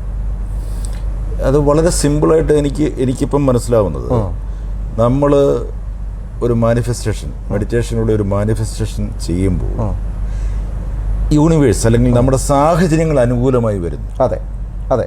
എൻ്റെ കയ്യിൽ പണമില്ല എന്ന് കൃത്യമായി എനിക്ക് ബോധ്യമുണ്ട്. പക്ഷേ പണം ഉണ്ടാവാനുള്ള സാഹചര്യങ്ങൾ നമുക്ക് അനുകൂലമായി വരുന്നു. അതെ, അതെ. അതിലേക്ക് നമ്മൾ പിന്നെ കടന്നാൽ മതി, അല്ലേ? അതാണോ ഉദ്ദേശിക്കുന്നത്? അത് തന്നെയാണ് ഉദ്ദേശിക്കുന്നത്. അതായത് അതിൻ്റെ കാര്യമെന്ന് പറയുന്നത് സിമ്പിളാണ് നമ്മൾ ആലോചിച്ച് കഴിഞ്ഞാൽ. കാരണം നമ്മളൊക്കെ ഓപ്പറേറ്റ് ചെയ്യുന്നത് നമ്മുടെ ഒരു ബോധത്തിലാണ്, അല്ലേ? ഒരു കോൺഷ്യസ്നെസ്സിലാണ് നമ്മൾ ഓപ്പറേറ്റ് ചെയ്യുന്നത്, അല്ലേ? ഈ കോൺഷ്യസ് എന്ന് പറയുന്നതിനെ നമ്മുടെ ഒരുപാട് എക്സ്റ്റേണൽ ഫാക്ടേഴ്സ് നമ്മളെ ബാധിക്കും. ഇപ്പം നമ്മളൊരു ജസ്റ്റ് ഒരു വണ്ടി ഇടത്തോട്ടോ വലത്തോട്ടോ തിരിയുക എന്ന് പറഞ്ഞു കഴിഞ്ഞാൽ ചിലപ്പോൾ ഒരു പോയിന്റ് ഓഫ് മൊമെൻറ്റിൽ നമുക്കൊരു ഫോൺ കോൾ വരികയോ അല്ലെങ്കിൽ നമ്മുടെ ശ്രദ്ധയൊന്നും മാറുകയോ ചിലപ്പോൾ ഒരു ലെഫ്റ്റ് എടുക്കേണ്ടത് ചിലപ്പോൾ നമ്മൾ മിസ്സാവും. അത് ചിലപ്പോൾ നമ്മുടെ ഫ്യൂച്ചർ ടൈം ലൈനിലേക്ക് പോകുന്ന ഒരു വലിയ മാറ്റത്തിൻ്റെ ഒരു തുടക്കമായിരിക്കും ആ ലെഫ്റ്റോ റൈറ്റോ എടുക്കുന്ന ടേൺ എന്നുള്ളത്, അല്ലേ? ചെറിയൊരു തുടക്കത്തിൽ നിന്നാണ് നമ്മൾ വലിയൊരു വഴി മാറിപ്പോകുന്നത്, അല്ലേ? അപ്പോൾ നമ്മുടെ കോൺഷ്യസ്നെസ്സിനെ നമ്മൾ ട്യൂൺ ചെയ്തെടുത്താൽ, അതായത് നമ്മൾ രാവിലെ എഴുന്നേൽക്കുമ്പോൾ മുതൽ ഇതുപോലെ ഒരുപാട് എക്സ്റ്റേണൽ സിറ്റുവേഷൻസുമായിട്ട് നമ്മൾ നിരന്തരം നമ്മൾ കമ്മ്യൂണിക്കേറ്റ് ചെയ്യുന്നുണ്ട്. ഇതൊക്കെ നമ്മളെ ബാധിക്കുന്നുണ്ട്. നമ്മുടെ ചുറ്റുമുള്ള ആളുകൾ, നമ്മൾ കാണുന്ന വാർത്തകൾ, നമ്മുടെ മൊബൈൽ ഫോണിലുള്ള അപ്ഡേറ്റ്സ്, ഇതൊക്കെ നമ്മുടെ ദിവസത്തെ ഓരോ ചിന്തകളെയും നമ്മൾ ബാധിക്കുന്നുണ്ട്. അപ്പോൾ നമ്മൾ ഒരുപാട് ഡിസ്ട്രാക്റ്റഡ് ആണ് ശരിക്കും. അപ്പോൾ ഡിസ്ട്രാക്ഷൻ ആണെങ്കിൽ കൂടിയും നമുക്ക് അടയ്ക്കേണ്ട പണം അല്ലെങ്കിൽ നമുക്ക് കൊടുക്കേണ്ട പ്രശ്നങ്ങൾ ഇതെല്ലാം അവിടെ തന്നെ ഉണ്ട്. അപ്പോൾ ഈ ഡിസ്ട്രാക്ഷനിൽ നിന്ന് മാറി നമ്മൾ ആഗ്രഹിക്കുന്ന ആ ഒരു ഫ്യൂച്ചർ ടൈം ലൈനിലേക്ക് നമ്മളെ എക്സ്പീരിയൻസ് ചെയ്യണം എന്നുണ്ടെങ്കിൽ നമ്മളത് പ്രാക്ടീസ് ചെയ്യണം. അപ്പോൾ ഞാൻ പറഞ്ഞു വന്നത് ഈ കോൺഷ്യസ്നെസ്സിൻ്റെ കാര്യമാണ് ഞാൻ പറഞ്ഞത്. അപ്പോൾ ഈ കോൺഷ്യസ്നെസ്സിനെ നമ്മൾ ട്യൂൺ ചെയ്യുകയാണ് ആക്ച്വലി നമ്മൾ ഈ ഒരു പ്രോസസ്സിൽ നമ്മൾ ചെയ്യുന്നത്. അപ്പോൾ ഈ കോൺഷ്യസ്നെസ്സിൽ നമ്മൾ പർട്ടിക്കുലർലി നമുക്ക് ട്യൂൺ ചെയ്ത് കഴിഞ്ഞാൽ കുറച്ച് കഴിയുമ്പോഴത്തേക്കും നമ്മുടെ അവെയർനെസ് കൂടും. എന്തിനെയാണ് നമുക്ക് എടുക്കേണ്ടത്, എന്തിനെയാണ് നമുക്ക് മാറ്റേണ്ടത് എന്ന ഒരാശയം നമ്മൾ രൂപപ്പെടും. ഇത് നമ്മുടെ ശരീരത്തിൽ ഫിസിക്കലായിട്ട് തന്നെ മാറ്റം വരും. നമ്മുടെ ന്യൂറൽ പാതകൾക്ക് ആ മാറ്റം ഉണ്ടാവും. നമ്മുടെ ബോഡി ലാംഗ്വേജ് മാറും. ചിലപ്പോൾ നമ്മൾ 2 ആഴ്ച മുമ്പ് നമുക്കൊരാളെ ഫോൺ വിളിക്കാൻ മടിയായിരുന്ന നമ്മൾ ചിലപ്പോൾ നമ്മുടെ കോൺഷ്യസ്നെസ്സിനെ ഒന്ന് ട്യൂൺ ചെയ്ത് കഴിഞ്ഞാൽ ചിലപ്പോൾ ഇന്ന് നമുക്ക് ആ ഫോൺ ചെയ്യാനും നമുക്ക് ആ റിസൾട്ട് നമുക്ക് സംസാരിച്ച് ആ റിസൾട്ട് ഉണ്ടാക്കാനും സാധിക്കുന്ന തരത്തിലേക്ക് ചിലപ്പോൾ നമ്മുടെ കോൺഷ്യസ്നെസ് മാറും. നമ്മുടെ ഫ്യൂച്ചർ ഇവൻ്റ് എന്താണ് എന്ന് നമുക്ക് നമ്മുടെ ബ്രെയിനിനെ പഠിപ്പിക്കാൻ പറ്റിക്കഴിഞ്ഞാൽ, നമുക്ക് ഭാവിയിൽ അല്ലെങ്കിൽ നമ്മൾ ആഗ്രഹിക്കുന്ന എന്താണ് എന്ന് വീണ്ടും വീണ്ടും നമ്മുടെ തലച്ചോറിനെ നമ്മൾ പഠിപ്പിക്കാൻ പറ്റിക്കഴിഞ്ഞാൽ നമ്മുടെ തലച്ചോറിന് അത് ഓൾമോസ്റ്റ് അത് കിട്ടിയതുപോലെയാണ്. അപ്പോൾ തലച്ചോറിനെ സംബന്ധിച്ചിടത്തോളം അതൊരു പുതിയ കാര്യമല്ല. അപ്പോൾ ഇത് പരിശീലിക്കുക എന്ന് പറഞ്ഞാൽ വേറൊന്നും വേണ്ടതിന് നമുക്ക് എന്താണ് നമ്മുടെ ഫ്യൂച്ചറിൽ നമുക്ക് ആഗ്രഹം എന്നുള്ളത് വളരെ സ്പെസിഫിക് ആയിട്ട് നമുക്ക് കിട്ടിയാൽ മതി. അതുണ്ട് എന്നുണ്ടെങ്കിൽ എല്ലാ ദിവസവും നമ്മൾ ഉറങ്ങുന്നതിന് മുമ്പായിട്ടും നമ്മൾ രാവിലെ എഴുന്നേൽക്കുന്നതിനോടൊപ്പവും നമ്മൾ നമ്മുടെ തലച്ചോറിനെ നമ്മുടെ ഫ്യൂച്ചർ എന്താണെന്ന് വീണ്ടും വീണ്ടും നമ്മൾ പഠിപ്പിച്ചുകൊണ്ടിരിക്കുക. അപ്പോൾ നമ്മുടെ തലച്ചോറ് മാറും, നമ്മുടെ തലച്ചോറിൻ്റെ ന്യൂറൽ പാതകൾ മാറും, നമ്മുടെ ബോഡി ലാംഗ്വേജ് മാറും, നമ്മുടെ ചിന്തകൾ മാറും, നമ്മുടെ കോൺഷ്യസ്നെസ് മാറും, മാജിക് സംഭവിക്കും. അതായത് അപ്പോൾ നമ്മുടെ കോൺഷ്യസ്നെസ് ലെവൽ മാറുമ്പോഴേക്കും ഈ പറഞ്ഞതുപോലെ നമ്മൾ ആഗ്രഹിക്കുന്ന കാര്യങ്ങൾ നമ്മളിലേക്ക് അട്രാക്റ്റ് ചെയ്യും. അപ്പോൾ തീർച്ചയായിട്ടും ഇതിനകത്ത് പറഞ്ഞ വിദ്യാഭ്യാസമോ അങ്ങനെയുള്ള കാര്യങ്ങളൊന്നും വേണ്ട. ഇമാജിൻ ചെയ്യാനുള്ള കഴിവ്, അതാണ് അതിനകത്ത് വേണ്ടത്. നമ്മുടെ തലച്ചോറിനെ വളരെ വിവിഡായിട്ട് നമുക്ക് മനസ്സിൽ കാണാനുള്ള കഴിവ്, അതാണ് ഇതിന് വേണ്ടത്. പിന്നെ നമുക്ക് മറ്റ് ഡിസ്ട്രാക്ഷനിൽ നിന്നൊക്കെ മാറി നമുക്ക് സ്വസ്ഥമായിട്ട് ഇരിക്കാനുമുള്ള ഒരു സൗകര്യം ഉണ്ടെങ്കിൽ തീർച്ചയായിട്ടും ഇതൊരു നല്ല പ്രാക്ടീസാണ്. ഞാൻ മുമ്പ് പറഞ്ഞതുപോലെ തന്നെ നമ്മൾ ജിമ്മിൽ പോകുന്നത് പോലെയോ അല്ലെങ്കിൽ നമ്മളൊരു അത്ലീറ്റ് ആവാൻ പ്രാക്ടീസ് ചെയ്യുന്നത് പോലെയോ സംഗീതം പഠിക്കുന്നത് പോലെയൊക്കെ നമുക്കിത് പരിശീലിക്കാം. ഈ റോണ്ട ബാൻഡ് സീക്രട്ട് എന്ന് പറഞ്ഞ പുസ്തകം, അതെ, അതിൻ്റെ ഒരു ഡോക്യുമെൻ്ററി പോലെയുള്ള വിഷ്വൽസ് നെറ്റ്ഫ്ലിക്സിലുണ്ട്. അതെ അതെ അതെ ഈ പുസ്തകം വായിച്ച ആളാണ് ഞാൻ. ഈ വീഡിയോ സിനിമയും കണ്ട ആളാണ്. അതെ, ഇതിനകത്ത് മുഴുവൻ അനുഭവങ്ങളാണ് പറയുന്നത്. അതെ അതെ ജീവിതം തകർന്നു പോയി എന്ന് വിചാരിക്കുന്നവർ പിന്നീട് അതിൽ നിന്ന് ഉയർത്തെഴുന്നേറ്റ കഥകളാണ്. അതെ, ഈ റോണ്ട ബാൻഡ് ശിഷ്യനാണ്. അതെ അതെ തീർച്ചയായിട്ടും. അതെ അതെ അതെ അതെ അപ്പോൾ എനിക്ക് ആ അനുഭവങ്ങൾ ഓസ്ട്രേലിയയിൽ ഉണ്ടായിരുന്നപ്പോഴാണ് അദ്ദേഹത്തിൻ്റെ ക്ലാസ്സുകൾ അറ്റൻഡ് ചെയ്യുന്നത് പറഞ്ഞു. അതെ, ഇത് വിദേശങ്ങളിൽ പണ്ട് മുതൽ പ്രാബല്യത്തിലുണ്ട്, അല്ലെങ്കിൽ മനുഷ്യർക്ക് അറിയാം. അതെ, എനിക്ക് തോന്നുന്നു 1962 തോന്നുന്നു ജോസഫ് മർഫിയുടെ പുസ്തകം വരുന്നത്, power of your subconscious mind. ഈ പുസ്തകം വന്ന് ഇത് വായിച്ച് ഇത് ഈ അടുത്ത ഒരു 10 വർഷത്തിനുള്ളിലാണ് മലയാളികളുടെ ഇടയിലേക്ക് ഇത് വരുന്നത്. അതെനിക്ക് തോന്നുന്നത് ആൽക്കമിസ്റ്റ് എന്ന് പറയുന്ന പുസ്തകമാണ്, നോവലാണ് അതിൻ്റെ ഒരു പ്രചോദനമെന്ന്. അപ്പം നമ്മുടെ നിധി, നമുക്ക് കിട്ടേണ്ട നിധി നമ്മുടെ ഉള്ളിൽ തന്നെ ഉണ്ട്, നമ്മുടെ ഈശ്വരൻ നമ്മുടെ ഉള്ളിൽ തന്നെ ഉണ്ട്. ഇതിനെക്കുറിച്ച് എന്താണ്? തീർച്ചയായിട്ടും വളരെ റിലവൻ്റ് ആയിട്ടുള്ളൊരു ചോദ്യമാണ്. ഞാൻ ഇതിൽ ഒന്ന് ഇതിൻ്റെ ഒരു ഹിസ്റ്ററി പറയുകയാണെന്നുണ്ടെങ്കിൽ, ലോ ഓഫ് അട്രാക്ഷൻ അല്ലെങ്കിൽ മാനിഫെസ്റ്റേഷൻ്റെ ഒരു ഹിസ്റ്ററി പറയുകയാണെന്നുണ്ടെങ്കിൽ തീർച്ചയായിട്ടും നമുക്ക് ഈ 2005, 2006 കാലഘട്ടത്തിൽ ഇത് സീക്രട്ട് എന്ന് പറയുന്ന ആ ഒരു വീഡിയോ വേൾഡിൽ മുഴുവൻ ഹിറ്റായപ്പോഴാണ് ആളുകൾക്ക് ഈ ഒരു കൺസെപ്റ്റ് വന്നത്. പക്ഷേ നമ്മളത് പഠിക്കുമ്പോൾ അതിന് മുമ്പും ഇതുണ്ട്. 1950കളിൽ നെവിൽ ഗോഡാർഡ് എന്ന് പറഞ്ഞിട്ടുള്ള ഒരാളുടെ ഒരുപാട് ലെക്ചേഴ്സ് യൂട്യൂബിൽ ഇപ്പോൾ അവൈലബിൾ ആണ്. ഇത് തന്നെയാണ് പറയുന്നത്. അതുപോലെ തന്നെ റെവറൻഡ് ഐക്ക് എന്ന് പറഞ്ഞിട്ട് ഒരാളുണ്ട്. അയാളൊരു മിനിസ്ട്രി, ഒരു ക്രിസ്ത്യൻ മിനിസ്ട്രി ചെയ്യുന്നയാൾ. അയാൾ ഇത് തന്നെയാണ് പറയുന്നത്. പിന്നെ പുതിയ കാലഘട്ടത്തിലേക്ക് വന്നു കഴിഞ്ഞാൽ അബ്രഹാം ഹിക്സ്, ഡോക്ടർ ജോ ഡിസ്പെൻസ, പിന്നെ അങ്ങനെ ഒരുപാട് പേര് ഇപ്പോൾ ഇതിനെ ഇപ്പോൾ ഈ ഒരു ടീച്ചിങ് അവർ ചെയ്യുന്നുണ്ട്. അപ്പോൾ ഈ പറഞ്ഞതുപോലെ സാർ പറഞ്ഞ പോലെ തന്നെ ഞാൻ ഈ ഒരു ട്രെയിനിങ് ഞാൻ മെൽബണിലായിരുന്നു ആ സമയത്ത്, ഈ 2006 ഘട്ടത്തിൽ. അപ്പോൾ എനിക്കങ്ങനെ ഒരു ഭാഗ്യമുണ്ടായി ഈ റോണ്ടെ ബാൻഡ് ഒരു അസോസിയേറ്റിൻ്റെ ഒരു ക്ലാസ് അറ്റൻഡ് ചെയ്യാൻ. ഭയങ്കര എക്സൈറ്റഡ് ആയിരുന്നു. അപ്പം ഞാൻ വിചാരിച്ചു എല്ലാം നേടാം, വളരെ സിമ്പിളാണ്. ഞാനത് പഠിച്ചു. അപ്പം ഞാനങ്ങനെ കുറേ കാര്യങ്ങളൊക്കെ ഞാൻ അച്ചീവ് ചെയ്തു. എനിക്ക് ഇഷ്ടപ്പെട്ട ജോലി, എനിക്കിഷ്ടപ്പെട്ട ലൈഫ് പാർട്ട്ണർ, അങ്ങനെ ഒരുപാട് കാര്യങ്ങൾ ഞാൻ അച്ചീവ് ചെയ്തു. അപ്പം ഞാൻ വളരെ കോൺഫിഡൻ്റ് ആയി. നമ്മൾ കോൺഫിഡൻസ് കൂടി കഴിഞ്ഞൊരു പ്രശ്നമുണ്ട്, നമുക്ക് മിസ്റ്റേക്ക് ഉണ്ടാവും. അപ്പോൾ ഒരു സമയം എത്തിക്കഴിഞ്ഞപ്പോഴേക്കും പിന്നെ എനിക്ക് മനസ്സിലായി ഇതൊന്നും എൻ്റെ വർക്കാവുന്നില്ല, എൻ്റെ ജോലി നഷ്ടപ്പെട്ടു. പിന്നെ ഞാൻ വിചാരിച്ചു ജോലി നഷ്ടപ്പെട്ടാൽ എനിക്ക് മാനിഫെസ്റ്റേഷനിലുണ്ടല്ലോ, എനിക്ക് നേടാം. പക്ഷേ പിന്നെ ഏകദേശം 1.5 വർഷത്തോളം എനിക്ക് സ്ട്രഗിൾ ചെയ്യേണ്ടി വന്നു അടുത്തൊരു ജോലി എനിക്ക് കിട്ടാൻ വേണ്ടിയിട്ട്. ഈ സമയത്ത് ഞാൻ ഇതെന്താണ് ഇതിൻ്റെ പ്രശ്നം, എനിക്ക് ഇതിനകത്ത് എന്തോ ഉണ്ട്, ഒരു കാര്യമുണ്ടെന്ന് എനിക്ക് മനസ്സിലായി. കാരണം എനിക്ക് വർക്കായിട്ടുണ്ട്. അപ്പോൾ അങ്ങനെയാണ് ഞാൻ ഇതേപ്പറ്റി കൂടുതൽ പഠിച്ചു. ഇതിൻ്റെ ഒരു സയൻസ് എന്താണ്, ബേസിക്കലി ഞാനൊരു എഞ്ചിനീയറാണ്. അപ്പോൾ എന്നെ സംബന്ധിച്ചിടത്തോളം ഇതിൻ്റെ ഒരു ലോജിക്ക് എന്താണെന്നുള്ളത് നമ്മൾ അറിയണമല്ലോ, വെറുതെ നമ്മൾ പറഞ്ഞാൽ പോരാ. അപ്പോൾ ഇതിൻ്റെ ഒരു സയൻസ് എന്താണെന്ന് മനസ്സിലാക്കിയപ്പോഴാണ് ഇതിനെക്കുറിച്ച് പുതിയ നമ്മുടെ ബ്രെയിനുമായിട്ട് ബന്ധപ്പെട്ട ഒരുപാട് സ്റ്റഡീസ് ഇതിനകത്ത് നടക്കുന്നത്. അപ്പോൾ എൻ്റെ മെൻറ്റർ ഡോക്ടർ ജോ ഡിസ്പെൻസ ഇതിനെക്കുറിച്ചാണ് അദ്ദേഹം സ്റ്റഡി ചെയ്തിട്ടുള്ളത്. അപ്പോൾ നമ്മുടെ പണ്ട് കാലത്ത് നമ്മൾ വിചാരിച്ചിരുന്ന ഒരു കാര്യമെന്ന് പറയുന്നത്, നമ്മുടെ ഒരാൾ പ്രായപൂർത്തിയായി കഴിഞ്ഞാൽ അയാളുടെ ബ്രെയിൻ പിന്നെ ഓൾറെഡി മച്ചുവേർഡാണ്, പിന്നെ അയാളെ മാറ്റാൻ കഴിയില്ല എന്നുള്ളതാണ്. പക്ഷേ കഴിഞ്ഞൊരു 10-25 വർഷമായിട്ടുള്ള പുതിയ സ്റ്റഡീസ് പറയുന്നത് ഒരാളുടെ തലച്ചോറിനെ നമുക്ക് മാറ്റാൻ കഴിയുമെന്നുള്ളതാണ്. അപ്പോൾ നമ്മുടെ ബ്രെയിൻ മാറിക്കഴിഞ്ഞാൽ നമ്മളും മാറും. ഈ ബ്രെയിൻ മാറാൻ ആ വ്യക്തിയും കൂടി തീരുമാനിക്കണം. ഓഫ് കോഴ്സ്, തീർച്ചയായിട്ടും. അപ്പോൾ സാറ് പറഞ്ഞതുപോലെ നമ്മുടെ ഉള്ളിലുള്ള ഈശ്വരൻ എന്ന് പറയുന്ന ആ ഒരു കാര്യത്തെയാണ് നമ്മൾ കണ്ടെത്തേണ്ടത്. അതായത് ഈശ്വരൻ എന്ന് ഞാൻ പറയുന്നത്, ഇപ്പോൾ നമ്മളൊരു ക്രിയേറ്റ് ചെയ്യുന്ന ഒരാളെന്നാണല്ലോ ഈശ്വരനെക്കുറിച്ച് ജനറലി പറയുന്നത്. കാര്യം പലർക്കും പല കൺസെപ്റ്റാണ് ഈശ്വരനെക്കുറിച്ച് പറയാനുള്ളത്. അപ്പോൾ ആ ഒരു കൺസെപ്റ്റ് എടുക്കുകയാണെന്നുണ്ടെങ്കിൽ ബേസിക്കലി ക്രിയേഷൻ ഓൾറെഡി ഉണ്ട് ഇവിടെ. ക്രിയേഷൻ എന്ന് പറയുന്നത് ഞാൻ മുമ്പ് പറഞ്ഞ പോലെ എല്ലാം ഇവിടെ നടന്നു കഴിഞ്ഞിരിക്കുന്നു. പിന്നെ ഉള്ളത് നമ്മൾ എന്താണ്, ഒരു ട്രാൻസ്ഫർമേഷനാണ് നമ്മൾ ചെയ്യുന്നത്. ശരിക്കും പറഞ്ഞു കഴിഞ്ഞാൽ ഒന്നിൽ നിന്ന് ഒന്നിലേക്ക് നമ്മൾ മാറ്റുന്നു, അല്ലേ? അപ്പോൾ നമ്മുടെ ഉള്ളിലുള്ള ഈശ്വരൻ എന്ന് പറയുന്നത് നമ്മുടെ ബോധമാണ് ശരിക്കും എന്നാണ് ഞാൻ മനസ്സിലാക്കുന്നത്. കാരണം നമുക്ക് കിട്ടുന്നൊരു വിവേകം, നമുക്ക് കിട്ടുന്നൊരു ബോധം, ആ ബോധമാണ് നമുക്ക് ലെഫ്റ്റിലേക്ക് പോകണോ റൈറ്റിലേക്ക് പോകണോ എന്നുള്ളത് നമുക്ക് തീരുമാനിക്കുന്നത്. ഇത് എത്രത്തോളം സാധാരണക്കാർക്ക് ഉൾക്കൊള്ളാൻ പറ്റും? അവർ എവിടെയോ ഇരിക്കുന്ന ഒരു ദൈവം, അതെ, ഒരു ഈശ്വരൻ, അതെ, ആ ഈശ്വരനെ പ്രാർത്ഥിച്ചാൽ ഈശ്വരൻ അനുഗ്രഹങ്ങൾ തരുമെന്ന് വിശ്വസിക്കുന്ന അതെ ഒരു, എന്താ പറയുക, ഞാനത് പറയുകയാണെങ്കിൽ ഒരു മണ്ടൻ ബുദ്ധിയിൽ ജീവിക്കുന്ന ലക്ഷക്കണക്കിന് അല്ലെ കോടിക്കണക്കിന് ആളുകൾ, ഇവരിലേക്ക് എങ്ങനെയാണ് നമുക്കിത് എത്തിക്കാൻ കഴിയുക? ഈശ്വരൻ എന്ന് പറയുന്നത് ബോധമാണ്, അല്ലെ അത് നിന്റെ ഉള്ളിൽ തന്നെ ഉള്ളതാണ്. ആ നിന്റെ ഉള്ളിലുള്ള ഈശ്വരനാണ് നിനക്ക് എല്ലാ അനുഗ്രഹങ്ങളും തരുന്നത്.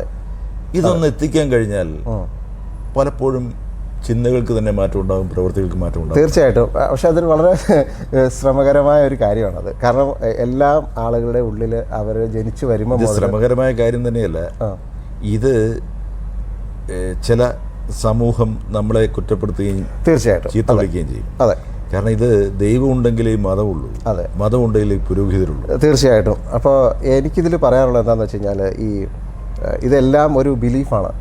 ആക്ച്വലി എല്ലാവർക്കും ഒരു ബിലീഫാണ്. അപ്പോൾ ചില ആളുകൾ ഞാൻ കണ്ടിട്ടുണ്ട്, ഇതെൻ്റെ ഒരു പ്രാക്ടിക്കലാണ്. ചില ആളുകൾ വളരെ അന്ധമായിട്ട് എന്നാൽ നമ്മൾ കരുതുന്ന കാര്യം, അവരുടെ വിശ്വാസത്തിൽ ഇപ്പോൾ ഏതെങ്കിലും ഒരു ദൈവമായിരിക്കും, ചിലപ്പോൾ ശിവനായിരിക്കും, ചിലപ്പം സെയിൻറ്റ് ജോർജ് ആയിരിക്കും. അപ്പോൾ അവർക്ക് നേർച്ച ഇട്ട് കഴിഞ്ഞാൽ അവർക്കത് കിട്ടുമെന്നാണ് അവർ വിശ്വസിക്കുന്നത്. അപ്പം എൻ്റെ ഒരു അഭിപ്രായത്തിൽ അവർക്കത് കിട്ടുന്നുണ്ടെങ്കിൽ പിന്നെ അത് ശല്യപ്പെടുത്തണ്ടെന്നുള്ളതാണ്. അവർക്കത് കിട്ടുന്നത് അവരുടെ ഉള്ളിലുള്ള അമിതമായ വിശ്വാസമാണ്. കറക്റ്റ്, അതാണ് അതിൻ്റെ പോയിന്റ്. കാരണം ഇപ്പോൾ നമ്മളിലുള്ള വിശ്വാസം ആയിക്കോട്ടെ, അല്ലെങ്കിൽ ഇപ്പോൾ നമുക്ക് രണ്ട് രീതിയിൽ ചിന്തിക്കാം. ഇത് എൻ്റെ ഉള്ളിലുള്ള ദൈവമാണ് ഇത് ക്രിയേറ്റ് ചെയ്യുന്നതെന്നും ഞാൻ വിശ്വസിക്കുന്നു, വേറൊരാൾ വിശ്വസിക്കുന്നു, അല്ല പുറത്തുള്ള ഒരാളുടെ ദൈവമാണ് വിശ്വസിക്കുന്നത്. എങ്ങനെയാണെങ്കിലും ഉദ്ദേശ കാര്യം നടന്നാൽ പിന്നെ അയാളത് മാനിഫെസ്റ്റ് ചെയ്തു എന്നുള്ളതാണ് അതിനകത്തെ കാര്യം. പിന്നെ നമ്മളിതിനകത്ത് ഇത് പറയുന്നത് എന്തുകൊണ്ടാണെന്ന് ചോദിച്ചാൽ ഇതിൻ്റെ പിന്നിലുള്ള ചൂഷണം, അതെ, അതാണ് ആ ഒരു കാര്യം തീർച്ചയായിട്ടും. അപ്പോൾ അത് ഈ പറഞ്ഞ പോലെ മറ്റൊരു വിഷയമാണ്. ഇനി എനിക്ക് വേറൊരു കാര്യം കൂടി ചോദിക്കാനുണ്ട്. നമ്മൾ ഈ മാനിഫെസ്റ്റേഷൻ അല്ലെങ്കിൽ മെഡിറ്റേഷൻ ഇതൊക്കെ ചെയ്യും, അതിനോടൊപ്പം തന്നെ നമ്മുടെ സുഹൃത്തുക്കൾ ഒരു പ്രധാന ഘടകമല്ലേ? അത് വളരെ പ്രശ്നമുള്ളൊരു കാര്യമാണ്. കാരണം പല ആളുകളും മാറാതെ നിൽക്കുന്നതിൻ്റെ ഒരു പ്രശ്നം അവരുടെ സുഹൃത്തുക്കൾ തന്നെയാണ്. അതായത് നമ്മളെന്ന് പറയുന്നത് നമ്മളുടെ സാമ്പത്തിക സ്ഥിതിയും നമ്മളുടെ പ്രശ്നങ്ങളും നമ്മളുടെ റിലേഷൻഷിപ്പും ഒക്കെ ബന്ധപ്പെട്ടിരിക്കുന്നത് നമ്മളുമായിട്ട് നിരന്തരം ബന്ധപ്പെടുന്ന ഏകദേശം 5-6 സുഹൃത്തുക്കളുമായി അവിടെ ആവറേജ് ആയിരിക്കും എന്നാണ് പറയുന്നത്. അത് വളരെ കറക്റ്റാണ്. അപ്പം നമ്മൾ വയസ്സായിട്ട് നമ്മൾ ഇടപെടുന്ന സുഹൃത്തുക്കൾ, കാരണം നമ്മൾ അവരുമായിട്ടാണ് ഏറ്റവും കൂടുതൽ സംസാരിക്കുന്നത്. അപ്പം നമ്മളുടെ ആശയങ്ങളും നമ്മളുടെ ഐഡിയാസും ഒക്കെ നമ്മൾ അവരുമായിട്ട് ഷെയർ ചെയ്യുമ്പോൾ അവർ തരുന്ന ഫീഡ്ബാക്ക് വളരെ ഇമ്പോർട്ടൻ്റ് ആണ്. അപ്പോൾ എനിക്കറിയാം, ഞാൻ മുമ്പ് പറഞ്ഞല്ലോ, ഈ പറഞ്ഞ ഈ 2% ആളുകളുടെ കാര്യം പറഞ്ഞല്ലോ, അവരുടെ ഒരു ഡാറ്റ പരിശോധിച്ചാൽ അവർക്ക് അന്നുള്ള സുഹൃത്തുക്കളല്ല ഇപ്പോൾ ഉള്ളത്. കാരണം അവരുടെ പഴയ സുഹൃത്തുക്കളെ അവർ വിട്ടുകളയാൻ തയ്യാറായി. എന്ന് പറയുന്നത് അവരെ ഉപേക്ഷിക്കണ്ട, മാറ്റി നിർത്തുക, നമ്മുടെ ജീവിതത്തിലേക്ക് സ്പർശിക്കാതെ മാറ്റി നിർത്തുക. അല്ലെങ്കിൽ അവരുടെ അഭിപ്രായങ്ങൾ, അല്ലെങ്കിൽ അവർ നമുക്ക് തരുന്ന ഒരു ഇമോഷണൽ ചാർജ് നമ്മൾ ഒഴിവാക്കുക എന്ന് മാത്രമേ അതിന് അർത്ഥമുള്ളൂ. പക്ഷേ അവരുമായിട്ട് കാണുന്നതിനോ അതൊന്നും കുഴപ്പമില്ല. പക്ഷേ പിന്നീട് നമ്മൾ ഓട്ടോമാറ്റിക്കായിട്ട് തന്നെ നമ്മുടെ അസോസിയേഷൻ മാറും. നമ്മളുമായിട്ട് ബന്ധപ്പെട്ട ആളുകളുമായിട്ട് കൂടുതൽ അസോസിയേറ്റ് ചെയ്യും. അല്ലെങ്കിൽ നമ്മളെ കോൺഷ്യസ്നെസ്സിൽ നമ്മളെ ബോധപൂർവം സപ്പോർട്ട് ചെയ്യുന്ന അല്ലെങ്കിൽ ഈ ഒരു മെൻറ്റാലിറ്റിയുള്ള ഒരു പോസിറ്റീവ് മൈൻഡ് സെറ്റുള്ള ഒരു സർക്കിളിലേക്ക് നമ്മൾ കയറി കഴിഞ്ഞാൽ തീർച്ചയായിട്ടും അത് വളരെ ഇമ്പോർട്ടൻ്റ് ആണ് നമ്മൾ ഈ ഒരു യാത്രയിൽ. ഞാൻ എൻ്റെ ക്ലാസ്സുകളിൽ ഒരു ഉദാഹരണം പറയാറുണ്ട്. നമ്മുടെ പ്രാഞ്ചിയേട്ടൻ എന്ന് പറയുന്ന സിനിമയിൽ പ്രാഞ്ചിയേട്ടൻ്റെ ഒരു സഹായിയായിട്ടുള്ള അതിനകത്ത് ഇന്നസെൻ്റ് പ്രാഞ്ചിയേട്ടനെ സഹായിക്കുന്നുണ്ടെങ്കിൽ പോലും കിട്ടുന്ന അവസരങ്ങളിലൊക്കെ അയാളുടെ ബലഹീനതകളെ എപ്പോഴും ചൂണ്ടിക്കാണിച്ചുകൊണ്ടിരിക്കും. അപ്പോൾ ഇതുപോലെയുള്ള ഒരുപാട് സുഹൃത്തുക്കളുണ്ട്. അപ്പോൾ തീർച്ചയായിട്ടും നമ്മുടെ പാസ്റ്റിൽ നമുക്ക് ഒരുപാട് പ്രശ്നങ്ങൾ ഉണ്ടായിട്ടുണ്ടാവാം ഒരു പക്ഷേ ചില സുഹൃത്തുക്കൾ ഈ പാസ്റ്റിലെ നമ്മുടെ പ്രശ്നങ്ങളെ വീണ്ടും വീണ്ടും ചൂണ്ടിക്കാണിക്കൊണ്ടിരിക്കുമ്പോഴത്തേക്കും നമ്മുടെ ഇമോഷൻ ഓട്ടോമാറ്റിക്കലി ബാക്കിലേക്ക് പോകും. അപ്പോൾ വീണ്ടും അവിടെ നിന്ന് തിരിച്ചു കയറാൻ ഒരുപാട് സമയമെടുക്കും. ചിലപ്പോൾ ഒരു മൊമെൻറ്റിലാണെങ്കിൽ പോലും നമുക്കിഷ്ടമില്ലാത്ത അല്ലെങ്കിൽ നമ്മുടെ നമ്മൾ മറക്കാൻ ആഗ്രഹിക്കുന്ന ഒരു പാസ്റ്റ് ഒരു കാര്യം നമ്മുടെ മനസ്സിലേക്ക് വന്നു കഴിഞ്ഞാൽ ചിലപ്പോൾ ഒരു ദിവസം നമ്മുടെ പോകും. നമ്മുടെ ഭൂതകാലത്തെക്കുറിച്ചുള്ള ചിന്തകൾ അത് പൂർണ്ണമായും ഒഴിവാക്കണമെന്നാണ്. അതെ. അതായത് ഈ ഭൂതകാലത്തെക്കുറിച്ചുള്ള ചിന്തകൾ ഒഴിവാക്കുക എന്ന് നമ്മൾ പറഞ്ഞാൽ പോലും അത് പ്രായോഗികമായിട്ട് അത്ര എളുപ്പമുള്ള കാര്യമല്ല.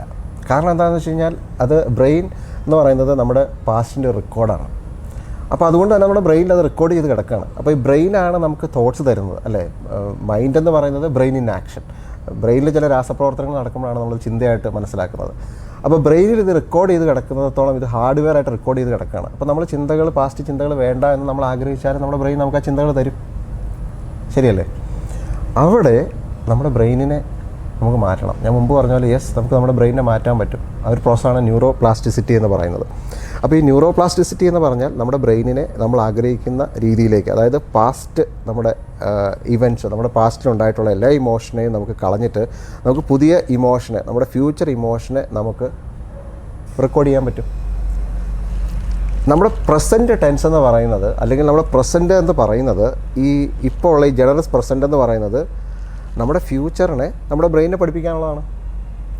അത് എഫക്റ്റീവായിട്ട് യൂസ് ചെയ്ത് കഴിഞ്ഞാൽ ഇത് കംപ്ലീറ്റ് റീറൈറ്റ് ആവും. പാസ്റ്റ് എന്താണെന്ന് പോലും നമ്മൾ മറക്കും. ഓഫ് കോഴ്സ് പാസ്റ്റിൽ മിസ്റ്റേക്കുകൾ ഒരുപാട് പേർക്ക് ഉണ്ടായിട്ടുണ്ടാവും, പല കാര്യങ്ങൾ. അപ്പോൾ ഈ പാസ്റ്റ് എന്ന് പറയുന്നത് നമ്മൾ റീറൈറ്റ് ചെയ്താൽ, നമ്മുടെ ഫ്യൂച്ചറുമായിട്ട് റീറൈറ്റ് ചെയ്ത് കഴിഞ്ഞാൽ നമ്മുടെ ശരീരം മാറും, നമ്മുടെ ശരീരത്തിൻ്റെ ഘടന തന്നെ മാറും. ഇപ്പോൾ യൂട്യൂബിൽ നോക്കിയാൽ ഈ ഹോപ്പോണോപോണോ എന്ന് പറയുന്ന ഒരു മെഡിറ്റേഷനത്തിൻ്റെ വേറൊരു ശാഖയാണ്. അതെ. അതിനെക്കുറിച്ചൊന്ന് പറയാം. തീർച്ചയായിട്ടും. അതെൻ്റെ ക്ലാസ്സുകളിൽ പറയാനുള്ളതാണ്. ഈ ഹോപ്പോണോപോണോ ഇതൊരു ഹവായിയൻ ഏൻഷ്യൻ മന്ത്രമാണ്, ഈ ഹോപ്പോണോപോണോ എന്ന് പറയുന്നത്. അപ്പോൾ ഇതൊരു വെളിച്ചത്തിലേക്ക് വന്നത് ഡോക്ടർ ഹ്യൂലിൻ എന്ന് പറയുന്ന ഒരു തെറാപ്പിസ്റ്റാണ്. അപ്പോൾ അദ്ദേഹമാണ് ഇതിനെ ഡെവലപ്പ് ചെയ്തത്. അപ്പോൾ അദ്ദേഹം ഒരു അസൈലം, അതായത് വലിയ കൊടും ക്രിമിനലുകളെ താമസിച്ചിരുന്ന ഒരു അസൈലത്തിലെ ഒരു തെറാപ്പിസ്റ്റാണ് അദ്ദേഹം അവിടെ എത്തിയത്.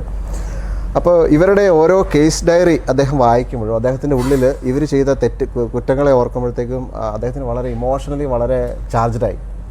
അപ്പോൾ അദ്ദേഹത്തിന് മനസ്സിലായി ഈ ഇമോഷൻ വെച്ചുകൊണ്ട് ഇവരെ തെറാപ്പി ചെയ്യാൻ പറ്റില്ല എന്ന് അദ്ദേഹത്തിന് മനസ്സിലായി. അപ്പോൾ അദ്ദേഹം ചെയ്ത ഒരു പ്രോസസ്സ് എന്ന് പറയുന്നത്, അദ്ദേഹം അതിന് തൊട്ടടുത്ത് തന്നെ ഒരു റൂം എടുത്തിട്ട് ഓരോരുത്തരുടെയും കേസ് ഹിസ്റ്ററി എടുത്തിട്ട് അദ്ദേഹത്തിന് തന്നെ ക്ലിയർ ചെയ്തു. അതിന് ഈ ടേംസാണ് പറയുന്നത്: I love you, I am sorry, please forgive me, thank you. ഇതാണ് ഹോപ്പോണോപോണോ എന്ന് പറയുന്നത്. ഇത് ചെയ്യുമ്പോൾ അദ്ദേഹത്തിന് സ്വയം ക്ലിയർ ചെയ്യുകയാണ് ചെയ്യുന്നത്. അല്ല, എനിക്കത് ക്ലിയറായില്ല. ഒരു കുറ്റവാളിയുടെ കേസുകൾ, ആ ക്രിമിനൽ പശ്ചാത്തലം അത് പഠിച്ചതിന് ശേഷം ഇദ്ദേഹത്തിനുണ്ടായ ഇമോഷനാണോ ഇദ്ദേഹം ക്ലിയർ ചെയ്തത്? അതെ. അതായത് നമ്മൾ വഴിയിലൂടെ പോകുമ്പോഴത്തേക്കും ഒരാൾ നമ്മളോട് അപമര്യാദയായിട്ട് പെരുമാറിയെന്ന് വിചാരിക്കുക, അല്ലേ? അപ്പോൾ നമുക്കെന്താണ്, എന്തിനാണ് എന്നോട് ഇത് പറഞ്ഞത് എന്നുള്ളൊരു അയാളോട് ദേഷ്യം തോന്നാം. അപ്പോൾ എന്നതുപോലെ തന്നെയാണ് ചിലപ്പോൾ നമ്മളൊരു ഒരു പത്രത്തിൽ ഒരു വളരെ ഹീനമായ ഒരു കുറ്റകൃത്യം ചെയ്തൊരു വാർത്ത നമ്മൾ വായിക്കുമ്പോഴും നമ്മുടെ ഉള്ളിൽ ആ കുറ്റവാളിയോടുള്ള ഒരു ദേഷ്യം ഉണ്ടാവും. അത് നമുക്കാണ് പ്രശ്നം. അപ്പോൾ ഇവിടെ അദ്ദേഹം കണ്ടെത്തി എന്താണെന്ന് വെച്ച് കഴിഞ്ഞാൽ അദ്ദേഹം ക്ലിയർ ചെയ്തതിലൂടെ ഈ അസൈലത്തിലുള്ള എല്ലാ കുറ്റവാളികളും റീഹാബിലിറ്റേറ്റ് ചെയ്യപ്പെട്ടു എന്നാണ് പറയുന്നത്. അപ്പോൾ ഇതൊരു കഥയാണോ എന്നറിയാൻ വേണ്ടിയിട്ട് ഡോക്ടർ ജോ വിറ്റാലി എന്ന് പറഞ്ഞിട്ടൊരു, അദ്ദേഹം സീക്രട്ടിലൊക്കെ പ്രസൻറ്റ് ചെയ്തിട്ടുള്ള ഒരാളാണ്. ജോ വിറ്റാലി ഇതേക്കുറിച്ച് അന്വേഷിക്കുകയും ഈ ഡോക്ടർ ഹ്യൂലനെ നേരിട്ട് കാണുകയും ഇത് സത്യമാണെന്ന് അദ്ദേഹം മനസ്സിലാക്കുകയും അതിനുശേഷം ഈ ഡോക്ടർ ജോ വിറ്റാലിയും അതുപോലെ തന്നെ ഈ ഡോക്ടർ ഹ്യൂലനും തമ്മിൽ ഒരുപാട് ട്രെയിനിങ്ങുകൾ അവർ ഈ ഹോപ്പോണോപോണെ പറ്റി ചെയ്യുന്നുണ്ട്. അത് യൂട്യൂബിലൊക്കെ നോക്കിക്കഴിഞ്ഞാൽ കിട്ടും, ഇഷ്ടം പോലെയുണ്ട്. അപ്പോൾ ഇതുപോലെ തന്നെ നമ്മുടെ ക്ലാസ്സുകളിൽ നമ്മൾ പ്രാക്ടീസ് ചെയ്യുന്നൊരു കാര്യമാണ് ഈ ഹോപ്പോണോപോണോ. ഇപ്പം എനിക്ക് ഒരാളോട് അമിതമായ ദേഷ്യവും പകയുമൊക്കെ ഉണ്ട്. അതെ അതെ അതെ. ഞാൻ ഹോപ്പണോപ്പോണോയിലൂടെ എങ്ങനെയാണത് ക്ലിയർ ചെയ്യുന്നത്? അത് നല്ല ഒരു കാര്യമാണ്. കാരണം ഇത് നമ്മളെല്ലാവരും പ്രാക്ടീസ് ചെയ്യുന്ന ഒരു കാര്യമാണ്. ഞാൻ എല്ലാ ദിവസവും ഓൾമോസ്റ്റ് ചെയ്യുന്ന ഒരു കാര്യമാണ്. അപ്പോൾ ഇവിടെ ഒന്നെന്ന് പറയുന്നത് നമുക്കൊരാളോട് ദേഷ്യം വന്നു അല്ലേ, ചിലപ്പോൾ അയാൾ ആ ദേഷ്യം നമുക്ക് അയാളോട് ദേഷ്യം ഉണ്ടെന്ന് അയാൾക്ക് അറിഞ്ഞുകൂടും കാണുന്ന നിർബന്ധമൊന്നുമില്ല. പക്ഷേ നമുക്ക് എന്തോ അയാളുടെ വാക്കോ പ്രവൃത്തിയോ നമുക്കൊരു നമ്മുടെ ഉള്ളിൽ വല്ലാത്തൊരു ബുദ്ധിമുട്ടുണ്ടാക്കി. അപ്പോൾ ഇവിടെ ആദ്യം നമ്മൾ കാണുന്നത് എന്താണെന്ന് വെച്ച് കഴിഞ്ഞാൽ ഇതിൽ ഈ I love you, I am sorry, please forgive me, thank U എന്നുള്ള ആ ഒരു ഓർഡറിൽ തന്നെ വേണമെന്നില്ല. അപ്പോൾ ആദ്യം തന്നെ നമ്മൾ അതിനകത്ത് പറയുന്നത് എന്താണെന്ന് വെച്ച് കഴിഞ്ഞാൽ ഓക്കെ പ്ലീസ് ഫോർഗീവ് മീ. എന്തിനാണെന്ന് വെച്ച് കഴിഞ്ഞാൽ എനിക്ക് അയാളിൽ ഒരു വിദ്വേഷമുണ്ടായത്, അല്ലെങ്കിൽ ഒരു വിരോധമുണ്ടായത്, അല്ലെങ്കിൽ ഒരു ദേഷ്യമുണ്ടായത് എൻ്റെ ഏതോ ഒരു പാസ്റ്റ് പ്രോഗ്രാമിങ്ങിൽ നിന്നാവാം. അതുകൊണ്ട് ഞാൻ എന്നോട് തന്നെ ക്ഷമ ചെയ്യുന്നു. Please forgive me, I am sorry. അത് അയാളോടാണ് അല്ല, നമ്മളോട് തന്നെയാണ്. കാരണം എന്നിൽ ആ ഒരു ഫീലിംഗ് ഉണ്ടാക്കിയതിന് ഞാൻ എന്നോട് തന്നെ സോറി പറയുന്നു. ഓക്കെ. പിന്നെ അടുത്തത് താങ്ക് യു. എന്തിനാണ്? ഞാൻ ഇത് കണ്ടെത്തി, എൻ്റെ പ്രശ്നം, എൻ്റെ അവയർനെസ് കൊണ്ട് ഇതെൻ്റെ പ്രശ്നമാണ് എന്ന് ഞാൻ കണ്ടെത്തി. അതുകൊണ്ട് ഞാൻ എന്നോട് തന്നെ താങ്ക്സ് പറയുന്നു, നന്ദി പറയുന്നു. I love U. ഞാൻ എന്നോട് തന്നെയാണ് നന്ദി പറയുന്നത്, എന്നെ തന്നെ സ്നേഹിക്കുന്നു. കാരണം എന്താണ്? എനിക്കത് തിരിച്ചറിയാൻ പറ്റി, ഞാനത് ഫോർഗീവ് ചെയ്തു, അതുകൊണ്ട് ഞാൻ എന്നെ തന്നെ സ്നേഹിക്കുന്നു. ഏറ്റവും നല്ല ഒരു ഹീലിംഗ് പ്രോസസ്സല്ലേ അത്. നമുക്ക് എപ്പോഴാണോ നമ്മുടെ ഉള്ളിൽ അതിനൊരു നമുക്ക് ഹീൽ ചെയ്തെന്ന് തോന്നുന്നൊരു ഫീൽ കിട്ടുമല്ലോ. പണത്തിന് ബുദ്ധിമുട്ടുമ്പോൾ അതിനുവേണ്ടി ഹോപ്പണോപ്പോണോ ചെയ്യാൻ പറയുന്നുണ്ട്. അതെങ്ങനെയാണത് അത് പ്രാക്ടീസ് ചെയ്യേണ്ടത്? അതായത് ഞാനിപ്പോൾ ഒരു എക്സാമ്പിൾ പറഞ്ഞാൽ, ഞാൻ ഒരു ധാരാളിയായി ജീവിച്ചു, ഒരുപാട് പണം നഷ്ടപ്പെടുന്നു. ഇതൊക്കെ ഉണ്ടായിരുന്നെങ്കിൽ ഇന്ന് എനിക്ക് ബുദ്ധിമുട്ടുണ്ടാകുമായിരുന്നില്ല എന്നൊക്കെയുള്ളൊരു അവസ്ഥയാണെന്ന് വിചാരിക്കുക. ഇതിനെ ഞാൻ ഹോപ്പണോപ്പോണോയിലൂടെ എങ്ങനെയാണ് ക്ലിയർ ചെയ്യുക? ഒന്നെന്ന് പറയുന്നത്, നമ്മൾ ആദ്യം തന്നെ ഇതൊക്കെ ചെയ്യുന്നതിന് മുമ്പ് ആദ്യം ചെയ്യുന്നതിൻ്റെ ഒരു കാര്യം എന്താണെന്ന് വെച്ച് കഴിഞ്ഞാൽ നമ്മളോട് തന്നെ ആദ്യം തന്നെ ഫോർഗീവ് ചെയ്യുക. അതായത് നമ്മുടെ പാസ്റ്റിൽ എന്താ നടന്നതിനെക്കുറിച്ച് നമ്മൾ ബോധന ചെയ്യുന്നേ ഇല്ല, അതിനെ നമ്മൾ ഫോർഗീവ് ചെയ്തു. ഇനി ആ ചിന്തകൾ നമുക്ക് വരികയാണെന്ന് വിചാരിക്കുക. അപ്പം നമ്മളുടെ ഒരു പ്രശ്നം എന്താണെന്നറിയോ, നമ്മൾ വിചാരിക്കുന്നത് അത് ഉണ്ടായിരുന്നെങ്കിൽ നമ്മളിപ്പോൾ നന്നായേനെ എന്നുള്ളതാണ് അതിൻ്റെ ഒരു തോട്ട് വരുന്നത്. അവിടെ ഒരു കണ്ടീഷൻ കൊടുത്തിരിക്കുക. പക്ഷേ നമ്മൾ ഈ പറയുന്ന ഒരു മാനിഫെസ്റ്റേഷൻ നമ്മൾ പ്രാക്ടീസ് ചെയ്യുമ്പോഴത്തേക്കും ഇത് നമ്മൾ തന്നെയാണ് ഇതിനു മുമ്പ് ഉണ്ടാക്കിയ ആൾ അല്ലേ, ആ ഉണ്ടാക്കിയ ആളുടെ സാധനം നമ്മുടെ കയ്യിൽ തന്നെ ഉണ്ട്. പക്ഷേ ഇതിന് വിലങ്ങായിട്ട് നിൽക്കുന്നത് നമുക്ക് ഈ ഒരു ഇമോഷണൽ പ്രശ്നമാണ്. അതായത് പഴയത് ഉണ്ടായിരുന്നെങ്കിൽ എന്നുള്ളൊരു ചിന്തയാണ് നമുക്കതിനകത്ത് പ്രശ്നം ഉണ്ടാക്കിയിട്ടുള്ളത്. ഇനി ഹോപ്പോണോപ്പോണോ എങ്ങനെ വർക്ക് ചെയ്യുമെന്ന് ചോദിച്ചാൽ, ഒന്ന് നമ്മൾ ഈ പണത്തെക്കുറിച്ച് ചിന്തിക്കുമ്പോൾ എന്താണ് നമ്മുടെ മനസ്സിൽ ആദ്യം വരുന്നത്? നമുക്കൊരാളോട് വിരോധമുള്ള പോലെ തന്നെയാണ് നമ്മൾ ആ പണം നഷ്ടപ്പെട്ടല്ലോ എന്ന് നമുക്ക് തോന്നുമ്പോൾ ഉണ്ടാകുന്ന ആ ഒരു ഇമോഷൻ നമ്മുടെ മനസ്സിലുള്ളത്. അതിനെയാണ് നമ്മൾ ക്ലിയർ ചെയ്യേണ്ടത്. അപ്പം നമ്മൾ ഇതുപോലെ തന്നെ എന്താണ് ഫോർഗീവ്, പ്ലീസ് ഫോർഗീവ് മീ. അപ്പോൾ വിചാരിക്കുക ചിന്ത വന്നതിനെയാണ് ചെയ്യേണ്ടത്, അല്ലാതെ നമ്മളവിടെ പണം നഷ്ടപ്പെട്ടോ എന്നുള്ളതല്ല. അതൊക്കെ അന്നത്തെ സമയത്ത് അത് ആവശ്യമായിരുന്നു. നമ്മളൊരു തീരുമാനം എടുക്കുന്ന അന്നത്തെ സമയത്ത് ഏറ്റവും ബെസ്റ്റാണ് നമ്മൾ ചെയ്തത്. ഇനി അതേക്കുറിച്ച് നമ്മൾ ചിന്തിച്ചിട്ട് കാര്യമില്ല. അപ്പോൾ അന്നങ്ങനെ തെറ്റ് ചെയ്തു എന്ന് പറയുന്ന, അല്ലെങ്കിൽ അബദ്ധം ചെയ്തു എന്ന് പറയുന്ന ആ തോന്നലാണ് നമുക്ക് പ്രശ്നം. ആ തോന്നലിനെ തോന്നലാണ് നമ്മൾ ക്ലിയർ ചെയ്യുന്നത്. ആ തോന്നലിനെ ക്ലിയർ ചെയ്യുക. ആ തോന്നൽ വന്നതിന് ക്ഷമ ചോദിക്കുക. പണം നഷ്ടപ്പെട്ടതല്ല പ്രശ്നം. ഓക്കെ. ആ ചിന്തകളെ നമ്മൾ ഫോർഗീവ് ചെയ്യുന്നു. ഇനി ഐ എം സോറി. ആ ചിന്തകൾ വീണ്ടും എൻ്റെ മനസ്സിൽ വന്നതിന് ഞാൻ സോറി പറയുന്നു. Thank you. ഞാൻ ആ ചിന്തകളാണെന്ന് തിരിച്ചറിഞ്ഞു, ആ ചിന്തകളെ ഫോർഗീവ് ചെയ്തു, സോറി പറഞ്ഞതിന് ഞാൻ എന്നോട് തന്നെ താങ്ക്സ് പറയുന്നു. അപ്പോൾ ഈ അങ്ങയുടെ ഒരു ക്ലാസ്സിൽ അറ്റൻഡ് ചെയ്യണമെങ്കിൽ എന്താണ് ചെയ്യേണ്ടത്? അങ്ങയുടെ നമ്പറിൽ വിളിച്ചാൽ മതിയോ? തീർച്ചയായിട്ടും. ഇതിൽ നമ്മൾ യൂട്യൂബിൽ നമ്മളൊരു നമ്പർ കൊടുക്കുന്നുണ്ടാവും, ആ നമ്പറിൽ കൊടുക്കാം. അതുപോലെ തന്നെ ഒരു ലിങ്ക് ഉണ്ട്, ആ ലിങ്കിൽ പോയി കഴിഞ്ഞാൽ എൻ്റെ പ്രോഗ്രാംസൊക്കെ അതിനകത്ത് ഉണ്ടാവും. നമ്മുടെ യൂട്യൂബിൽ മനു പൈലി സെർച്ച് ചെയ്ത് കഴിഞ്ഞാൽ ഈ വീഡിയോസ് എല്ലാം അവൈലബിൾ ആണ്. എനിക്ക് തോന്നുന്നു എല്ലാ ദിവസവും ആ വീഡിയോസ് അപ്ഡേറ്റ് ആയിട്ട് വരുന്നുണ്ട്. അത് കുറച്ച് ലെങ്തി വീഡിയോസാണ്. അപ്പം എൻ്റെ ഏത് പ്രോഗ്രാം അറ്റൻഡ് ചെയ്യുന്നതിന് മുമ്പും എൻ്റെ ഈ വീഡിയോസ് കാണുന്നത് വളരെ നന്നായിരിക്കും. കാരണം അത് വളരെ ഡീറ്റെയിൽ ആയിട്ടുള്ള വീഡിയോസാണ് അതിനകത്ത്. നമ്മുടെ ഈ വീഡിയോ പോലും ലെങ്തിയാണ്. അതെ, ഞാൻ പറയുന്നത് ജീവിതം സക്സസ് ആക്കണമെന്ന് ആഗ്രഹിക്കുന്നുണ്ടെങ്കിൽ ഇത്തിരി സമയം അതിനു വേണ്ടി മെനക്കെടണം. എക്സാക്ട്ലി. അതുകൊണ്ടാണ് ഞാൻ പറഞ്ഞത് ഇത് വളരെ ഡീറ്റെയിൽ ആയിട്ട് സംസാരിക്കുന്ന ഒരു വിഷയമാണ്. തീർച്ചയായിട്ടും. എൻ്റെ വീഡിയോകളെല്ലാം 10 മിനിറ്റ് കൂടുതൽ ഉണ്ടാവാറില്ല. കാരണം മനുഷ്യൻ വളരെ ഫാസ്റ്റാണ്, ഓടിക്കൊണ്ടിരിക്കുകയാണ്. അതിനിടയ്ക്ക് യാത്രക്കിടയിലൊക്കെ കേൾക്കുന്നത് ഇതങ്ങനെയല്ല, ഇതിരുന്ന് കേൾക്കേണ്ട ഒരു വിഷയമാണ്. ജീവിതം ഇന്ന് പ്രതിസന്ധിയിലൂടെ കടന്നു പോവുകയാണ് പലരുടെയും. സക്സസ്ഫുൾ ആയിട്ടുള്ള മനുഷ്യർ വളരെ ചുരുക്കമേ ഉള്ളൂ. എന്തുകൊണ്ടാണ് അവരെങ്ങനെ സക്സസ്ഫുൾ ആയത്? എന്തുകൊണ്ടാണ് പരാജയപ്പെട്ടവർ അങ്ങനെയായി തീർന്നതെന്ന് ചിന്തിക്കുമ്പോൾ ഒരു കാര്യം മനസ്സിലാവും. ഈ സക്സസ്ഫുള്ളായ മനുഷ്യരാരും ഇതുപോലുള്ള ഈ ഒരു കോച്ചിൻ്റെ അടുത്ത് പോയിട്ടോ അല്ല ട്രെയിനിങ് അറ്റൻഡ് ചെയ്തിട്ടോ ആയിരിക്കണം എന്നില്ല. പക്ഷേ അറിയാതെ പോലും അവർ ഇത് പ്രാക്ടീസ് ചെയ്യുന്നുണ്ട് തീർച്ചയായിട്ടും എന്നാണ് എനിക്ക് തോന്നിയത്. തീർച്ചയായിട്ടും അതെ. പിന്നെ അവരുടെ ഒരു പരിശ്രമം. ഞാൻ ഈ ഇപ്പം ഇങ്ങനെയൊരു ക്ലാസ് അറ്റൻഡ് ചെയ്തു, അതുകൊണ്ട് ഞാൻ വെറുതെ ഇരുന്നാൽ കിട്ടുമോ എന്ന് ഞാൻ ആദ്യം ചോദിച്ചിരുന്നു. അതേ ചോദ്യം ഞാൻ വീണ്ടും ആവർത്തിക്കുകയാണ്. ഈ ട്രെയിനിങ് അത് പ്രാക്ടീസ് ചെയ്യുന്നതോടുകൂടി തന്നെ നമ്മൾ ഇതിൻ്റെ ഒപ്പം പരിശ്രമിച്ചുകൊണ്ടേയിരിക്കണം, അധ്വാനിച്ചുകൊണ്ടേയിരിക്കണം. തീർച്ചയായിട്ടും അതെ. അത് തലച്ചോറിൻ്റെ അധ്വാനവും ശരീരത്തിൻ്റെ അധ്വാനവും നമ്മുടെ പ്രതീക്ഷകളും എല്ലാം ഒപ്പം കൂടണം അല്ലേ? അതെ. അപ്പോൾ ഒരു മനുഷ്യൻ സക്സസ് ആവാൻ മറ്റു കാര്യങ്ങളൊന്നും വേണ്ട. തീർച്ചയായിട്ടും അവനവന് തന്നെ ശ്രമിച്ചാൽ സക്സസ് ആവാന്നേ ഉള്ളൂ. തീർച്ചയായിട്ടും അവൻ്റെ ചിന്തകൾ ശരിപ്പെടുത്തിക്കൊണ്ട്. ഇതാണ് അങ്ങയുടെ ക്ലാസ്സിൽ നിന്നും ഒരു മനുഷ്യന് കിട്ടാൻ പോകുന്ന ഏറ്റവും വലിയ കാര്യമെന്ന് എനിക്ക് തോന്നുന്നത്. അവസാനമായി നമ്മുടെ പ്രേക്ഷകരോട് പറയാനുള്ളത് എന്താണ്? അതായത് ഒന്നിനും ഒരു ഷോർട്ട് കട്ട് എന്ന് പറയുന്നൊരു കാര്യമില്ല. അല്ലെങ്കിൽ ഷോർട്ട് കട്ട് തേടി പോകുന്നത് എപ്പോഴും അബദ്ധത്തിലാണ് കലാശിക്കാറുള്ളത്. എല്ലാ ദിവസവും ചെയ്യുന്ന ചെറിയ ചെറിയ കാര്യങ്ങളാണ് നമുക്ക് വലിയ വിജയങ്ങൾ സമ്മാനിക്കുന്നത്. അപ്പോൾ നമ്മുടെ ഡെയിലി ഓരോ ദിവസവും ചെയ്യുന്ന ചെറിയ ചെറിയ കാര്യങ്ങളെ ഏറ്റവും ഭംഗിയായിട്ട് ചെയ്യാനുള്ള സെറ്റിങ്സ് നമ്മൾ ചെയ്തു കഴിഞ്ഞാൽ വിജയം നമ്മൾ തേടിയെത്തും എന്നാണ് എനിക്ക് ഇത് കാണുന്ന എല്ലാവരോടും എനിക്ക് പറയാനുള്ളത്. Okay, thank you very much. Thank you so much.